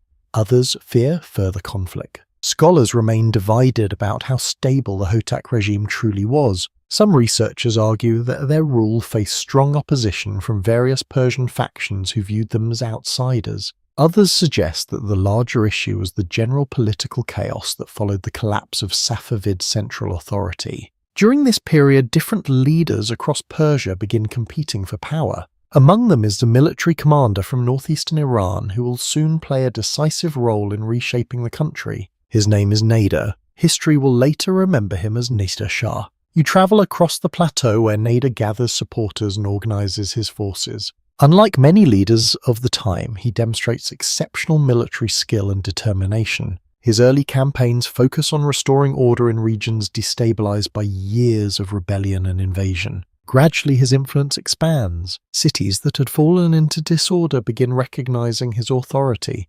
Soldiers rally to his leadership. Rival factions reconsider their positions. As evening settles across the plains, you watch Nader's forces preparing for another campaign. Their banners move gently in the fading light as horses stand ready beside rows of tents. Persia has experienced many moments of collapse throughout its long history, but again and again new leaders emerge who attempt to restore unity. And once more the Iranian plateau prepares for the rise of another powerful ruler who will shape the destiny of the region. The wind across the Iranian plateau feels sharper as your journey moves deeper into the 18th century. The once powerful Safavid Empire has collapsed, leaving Persia divided and uncertain. Cities remain active, markets still function, and farmers continue working the land, yet political authority is scattered among competing leaders. In this unsettled world, one figure begins rising above the others. His name is Nader. You walk across a military encampment where soldiers gather beneath fluttering banners. Horses stamp the ground while officers discuss plans for the next campaign. The man commanding their attention stands tall among them, known now as Reza Shah. A mainstream historical fact is that Reza Shah Afshar rose to prominence in the 1730s and eventually became the ruler of Persia after helping drive out the Afghan forces that had overthrown the Safavids. His early victories restore a sense of order to parts of the country that had suffered years of instability. You follow his army as it moves across the plateau. The soldiers travel quickly, their cavalry units riding across vast distances to confront rival factions and rebellious territories. Nader proves to be a disciplined and relentless military strategist. Gradually he pushes the Afghan Hotak rulers out of the Persian heartland. Cities that had fallen into confusion begin recognizing his authority. In 1736, Nader officially crowns himself Shah of Persia. You stand in a ceremonial gathering where nobles and military commanders witness this moment. The atmosphere carries both hope and uncertainty. Many people believe Nader's leadership might restore stability after decades of turmoil. Historians generally agree that Nader Shah quickly rebuilt the Persian military into one of the most formidable forces of the time. He reorganizes the army, strengthens cavalry units, and introduces improvements in firearms and artillery. A curious historical detail often mentioned by historians is that Nader placed strong emphasis on mobility. His forces could move rapidly across deserts and mountains, allowing them to surprise opponents who expected slower traditional campaigns. Under his leadership, Persia regains much of its lost territory. Nader's campaigns push westward into lands once contested with the Ottoman Empire. His armies also move eastward into Central Asia and Afghanistan, but his most famous expedition takes him far beyond the Iranian plateau. You travel with the army as it marches toward the Indian subcontinent. At the time, the Mughal Empire still rules much of northern India, though its political structure has begun weakening after centuries of rule. Nader Shah sees opportunity. In 1739, his forces confront the Mughal army at the Battle of Karnal. You stand on the edge of the battlefield as two vast armies prepare for conflict. Dust clouds rise beneath the hooves of thousands of cavalry horses. War drums echo across the plain while commanders shout instructions to their troops. The battle ends with a decisive victory for Nader's forces. Soon afterward, his army enters the Mughal capital of Delhi. A quirky historical detail from historical accounts describes how Nader Shah reportedly sat upon the famous peacock throne of the Mughal emperors during his time in the city. Among the treasures taken during this campaign were enormous quantities of gold jewels and valuable artifacts. Some historians note that the wealth acquired from India temporarily filled Persia's treasury and allowed Nader to reduce taxes within his empire for several years. However, scholars remain divided about the long-term impact of these campaigns. While Nader's victories restored Persia's military reputation, maintaining control over such vast territories proved extremely difficult. You walk through the Persian capital some years later. The atmosphere has changed again. Though Nader Shah remains powerful, his rule becomes increasingly harsh as time passes. Military campaigns require constant resources, and the pressure of maintaining authority across such a large empire begins affecting his leadership. Historians often describe his later years as marked by growing suspicion and brutality toward potential rivals. Some researchers believe the stress of continuous warfare may have influenced his behavior. Others suggest that ruling such a vast and unstable realm inevitably created tensions that few leaders could manage easily. Eventually, in 1747, Nader Shah is assassinated by members of his own circle. The empire he built quickly begins fragmenting after his death. You walk through the quiet aftermath of his reign. Once again, Persia enters another period of political instability. Various regional leaders attempt to claim authority over different parts of the country. Yet the cultural life of the Persian world continues enduring. Poets still compose verses beneath garden pavilions. Merchants still guide caravans along ancient roads. Families still pass down stories of the long history of their land. As evening settles across the plateau, the sky glows softly above distant mountains. Persia has once again experienced the rise and fall of a powerful ruler, and the search for lasting stability continues. Soon another dynasty will emerge that begins shaping the modern history of Iran. The sun rises gently over the Iranian plateau as your journey moves into the later years of the 18th century. The empire created by Nader Shah has collapsed soon after his death, leaving Persia once again divided among competing leaders. Yet the land itself remains steady. Villages continue harvesting grain. Caravan routes still connect distant markets. Persian culture continues thriving through poetry, art, and storytelling, even during times of political uncertainty. In this fragmented world, a new leader slowly begins gaining influence. You travel toward the rugged regions of northern Persia, where tribal groups hold significant local power. Among these groups are the Qajar tribes, whose leaders have long played roles in regional politics. One member of this tribe will soon reshape the future of Persia. His name is Aga Muhammad Khan. A mainstream historical fact is that Aga Muhammad Khan Qajar eventually founded the Qajar dynasty, which would rule Persia from the late 18th century until the early 20th century. You walk across a windswept plain where his followers gather beside rows of tents. Horses graze quietly nearby while soldiers prepare for the next campaign. Aga Muhammad Khan proves to be a determined and disciplined leader. Over several years, he gradually defeats rival factions across the plateau. His forces move carefully between regions, securing alliances in some areas and confronting opposition in others. Historians generally agree that his campaigns eventually unified most of Persia once again under a central authority. You follow his army as it approaches the ancient city of Tehran. At this time, Tishin is still a relatively modest settlement, compared with historic cities like Isfahan or Shiraz. Yet its strategic location near important trade routes and fertile lands makes it appealing as a centre of power. Aga Muhammad Khan eventually chooses Tehran as his capital. This decision will have lasting consequences. The city gradually grows from a small town into the political heart of the country. A curious historical detail often mentioned by historians is that Tehran's transformation into the capital began somewhat unexpectedly. Earlier Persian dynasties had favoured other cities, but the Qajar rulers saw advantages in Tehran's geographic position and defensive potential. You walk through the early streets of the city as construction begins expanding its walls and buildings. Markets appear along newly organized roads.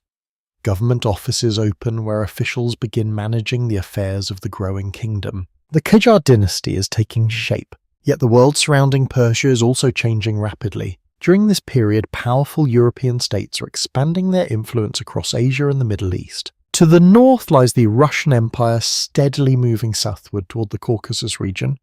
To the south, the British Empire is strengthening its presence in India and increasing its interest in Persian trade routes and political alliances. Persia now finds itself positioned in between two expanding global powers. You travel to the royal court, where advisors discuss diplomatic strategies with visiting envoys. Russian representatives bring letters proposing new agreements concerning border territories.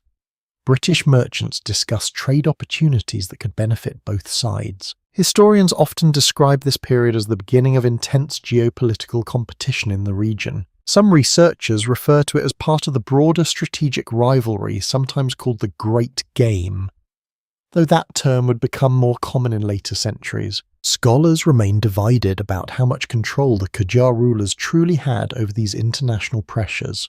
Some historians argue that Persia struggled to resist the political and economic influence of stronger European empires. Others emphasize the efforts of Persian leaders to balance relationships with both Russia and Britain in order to preserve independence. You walk through the city of Tehran, where diplomats from different nations gather in elegant houses near the royal palace. The atmosphere feels different from earlier centuries of Persian history. Foreign languages appear in the streets. European clothing styles become visible among some officials. New technologies slowly begin entering the country. Yet Persian cultural life continues strong. Poets still compose verses celebrating the beauty of gardens and the mysteries of love. Craftsmen produce carpets and ceramics that remain admired throughout the region. Families gather in courtyards to share meals and stories beneath the evening sky. As night settles over Tehran, you sit beside a small fountain where travelers discuss the changing world around them. They speak of Russian expansion in the north. They speak of British influence arriving from the south through India and the Persian Gulf. Persia now stands at the intersection of global political forces that did not exist in earlier centuries. The ancient land that once produced powerful empires now faces new challenges shaped by the modern age. And the decisions made during the Qajar era will slowly guide Persia toward the transformations that will eventually create the modern nation known today as Iran. The morning air in Tehran feels crisp as the 19th century unfolds across Persia. The Qajar dynasty now rules from the capital you saw rising in the previous years. The city continues growing steadily, its streets filled with merchants, scholars, soldiers, and foreign visitors. Yet the world surrounding Persia is changing faster than ever before. Industrial power is transforming Europe. New technologies, new political ideas, and expanding empires are reshaping the global balance of power. Persia, once the center of its own vast empires, now finds itself navigating a complicated international landscape. You walk through the streets of Tehran, where diplomatic envoys from Russia and Britain arrive regularly at the royal court. A mainstream historical fact is that during the 19th century, Persia increasingly became the focus of geopolitical competition between the Russian Empire and the British Empire. Russia expands steadily southward into the Caucasus region. Britain, meanwhile, seeks to protect its routes to India, which has become one of the most valuable parts of the British imperial system. Persia lies between these two powers. You stand in a royal chamber where advisors gather around the Qajar ruler to discuss new treaties proposed by foreign envoys. Maps spread across the table show borders shifting across mountainous regions in the north. Several wars between Persia and Russia take place during the early 19th century. These conflicts end with treaties that force Persia to surrender territories in the Caucasus to the expanding Russian Empire. Historians widely recognize that these territorial losses deeply affected the political confidence of the Qajar state. Some scholars argue that the defeats revealed weaknesses in Persia's military organization, compared with the increasingly modern armies of European powers. Others point out that Persia faced enormous challenges trying to modernize its institutions while balancing pressure from both Russia and Britain. You leave the palace and walk through a busy marketplace where ordinary citizens discuss the changing world around them. Some speak with curiosity about new inventions arriving from Europe. Others worry about the growing influence of foreign governments in Persian affairs. A curious historical detail often mentioned by historians involves the introduction of new technologies such as the telegraph during the 19th century. Telegraph lines gradually spread across parts of Persia, connecting major cities and allowing messages to travel far more quickly than traditional couriers. For a land that had once relied on horseback messengers across deserts and mountains, this innovation represented a remarkable shift in communication and communication. Yet technological change is only one part of the transformation. New political ideas begin circulating among Persian intellectuals and reform-minded officials. You walk into a small gathering where scholars discuss the concept of constitutional government. They speak about limiting the absolute authority of the monarch and creating representative institutions that allow citizens greater participation in political decisions. These conversations reflect broader movements occurring across many parts of the world during the 19th century. Historians generally agree that dissatisfaction with corruption, economic inequality and foreign influence gradually increase pressure for reform within Persia. By the early 20th century, these tensions lead to one of the most important political events in the country's modern history. You stand among crowds gathering in Tehran during the constitutional revolution of 1905. Merchants, students, clerics and intellectuals demand the creation of a national parliament that can share authority with the monarchy. Their voices echo through the streets as demonstrations grow larger. Eventually, the Qajar ruler agrees to establish a legislative assembly known as the Majlis. A quirky historical detail from this period describes how protesters sometimes sought refuge inside mosques and religious sanctuaries while negotiating with royal officials. These sacred spaces offered protection and became centers of political discussion during the revolutionary movement. Scholars remain divided about how successful the constitutional revolution truly was in transforming Persia's political system. Some historians argue that it marked the birth of modern Iranian political consciousness and democratic aspirations. Others suggest that internal divisions and continued foreign pressure limited the long-term effectiveness of the reforms. Even so, the revolution introduces new political ideas that will shape the country's view. You walk through Tehran as night falls over the city. Lanterns illuminate narrow streets where people discuss the changes unfolding around them. Persia now stands on the edge of the modern age. New institutions are emerging. New debates about governance and national identity are taking place. And in the coming decades, a new leader will rise who attempts to reshape the country through the sweeping modernization efforts. The long history of Persia is moving toward another dramatic turning point, one that will lead the ancient land closer to the nation we now know as Iran. The early 20th century arrives quietly across the Iranian plateau. The constitutional revolution you witnessed earlier has introduced new political ideas into Persian society.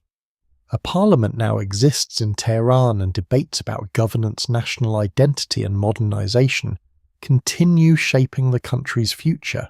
Yet the road towards stability remains difficult. You walk through the streets of Tehran where merchants open their shops beneath wooden balconies while government officials hurry between offices carrying documents.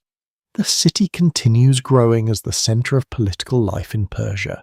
At the same time, the world beyond Persia is changing rapidly. A mainstream historical fact is that during the early 20th century, global events such as World War I and the expansion of European imperial influence placed enormous pressure on Persia's fragile political system. Although Persia officially declared neutrality during the war, foreign armies from Russia, Britain and the Ottoman Empire entered different parts of the country. Their presence disrupted trade routes and weakened the already struggling Qajar government. You sit in a small tea house where travelers speak about soldiers marching through distant provinces. Some describe Russian forces occupying northern territories.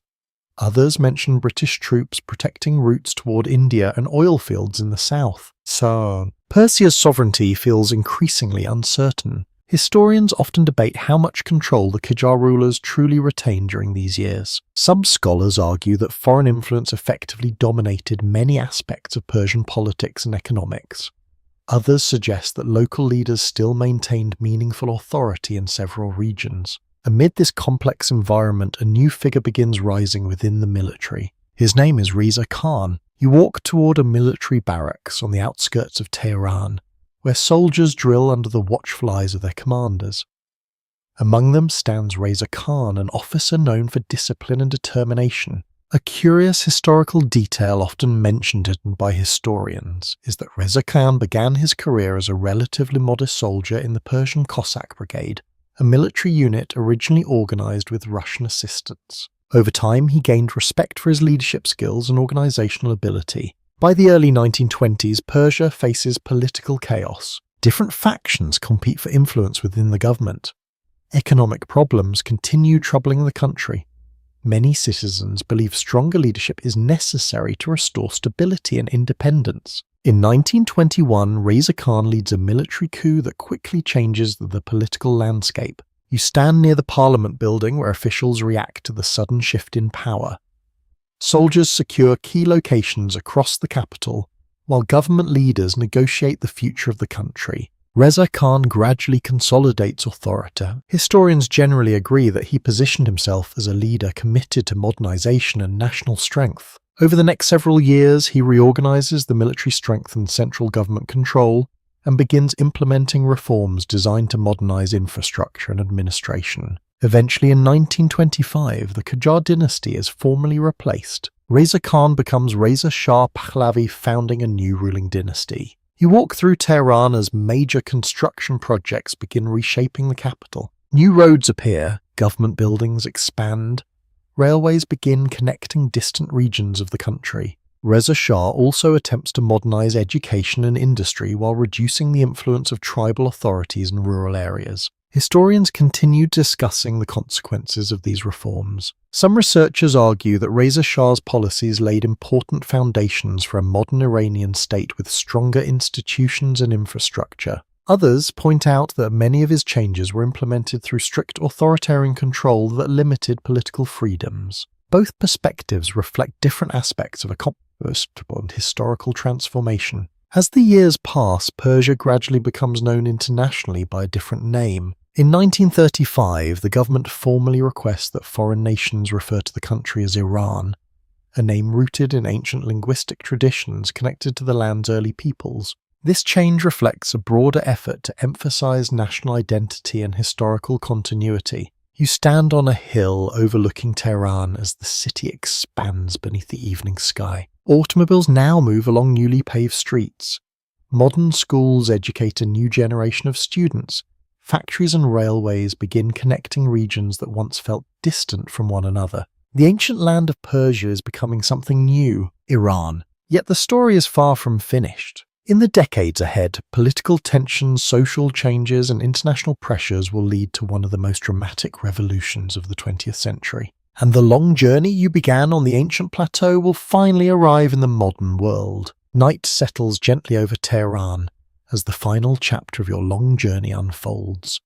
The city below glows with electric lights, now a sharp contrast to the lantern-lit streets you walked through earlier in history. Cars move slowly along wide avenues, and distant conversations echo through neighborhoods that continue expanding across the hills of the capital. The land once known for thousands of years as Persia now carries the modern name Iran, yet beneath the modern skyline the deep layers of history you have explored still shape the nation's identity. You walk quietly along a tree-lined street as the 20th century continues unfolding. The reforms of Reza Shah Pahlavi have transformed many parts of the country. Railways connect cities across the plateau. New universities educate students in engineering, science, and medicine. A mainstream historical fact is that Reza Shah pursued rapid modernization during the 1920s and 1930s, attempting to strengthen Iran's independence and reduce foreign influence that had shaped the previous century. Factories appear near growing cities. Roads cross mountains that once isolated distant provinces. Government institutions become more centralized than at any time since the Safavid era. Yet modernization also creates tension. Some people welcome the changes and see them as a path toward national strength. Others worry that traditional customs and religious institutions are losing influence too quickly. Historians continue debating how to evaluate Reza Shah's legacy. Some scholars view his rule as a necessary stage in the development of a modern Iranian state. Others argue that the authoritarian nature of his government limited political participation and created tensions that would surface later. The global stage soon begins affecting Iran again. During World War II, the strategic importance of the country draws the attention of powerful nations. You imagine the quiet roads suddenly filled with foreign military convoys as Allied forces enter Iran in 1941. Britain and the Soviet Union occupy parts of the country to secure supply routes and oil resources important to the war effort. Reza Shah eventually steps down from power during this crisis. His son Mohammad Reza Pahlavi becomes the new monarch. You walk through Tehran in the following decades as the country continues developing. Universities expand, industries grow, cultural padisayu flourishes with cinema, literature and music.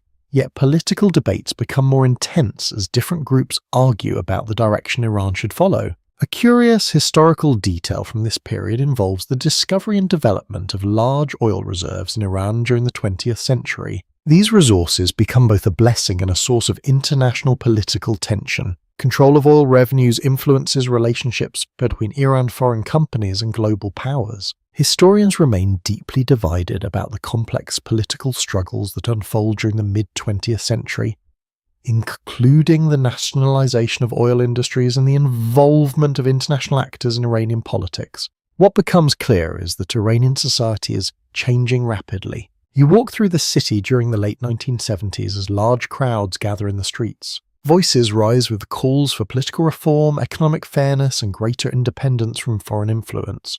These tensions eventually lead to the Iranian Revolution of 1979. The monarchy that had ruled the country for decades collapses. A new political system emerges centered around religious leadership and a different vision of governance. Scholars continue discussing the causes and consequences of this revolution. Some researchers emphasize economic inequality and political repression as key factors that fueled public dissatisfaction. Others highlight the powerful role of religious networks and cultural identity in mobilizing large segments of society. Whatever the explanation, the revolution marks one of the most dramatic turning points in modern Iranian history. You now stand on a quiet hill overlooking the modern city. The lights of Tehran stretch across the dark landscape while distant mountains rise against the horizon. For thousands of years, this land has experienced the rise and fall of empires. From the vast domains of the Achaemenids to the cultural brilliance of the Safavids, from the conquest of Mongols and Timurids to the modernization efforts of the Pahlavi era. Each generation has reshaped the identity of this ancient place, and through every transformation something deeper has remained, the memory of Persia. Persia! Its languages, poetry, architecture and traditions still flow quietly beneath the modern nation of Iran. The night grows calmer now. The city lights flicker softly in the distance while the wind moves gently across the plateau. You imagine the ancient roads you walked earlier in the story stretching once more across deserts and mountains, caravans moving slowly beneath the stars, scholars reading by the light of oil lamps, kings rising and falling as centuries passed like drifting clouds. The long history of Persia has never truly ended. It simply changed its name, its rulers and its form as time carried the land forward into new eras. And now, as the quiet night settles over Iran, the echoes of that long journey continue whispering through the wind. The story fades gently into silence. Rest now. End of script. Sweet dreams.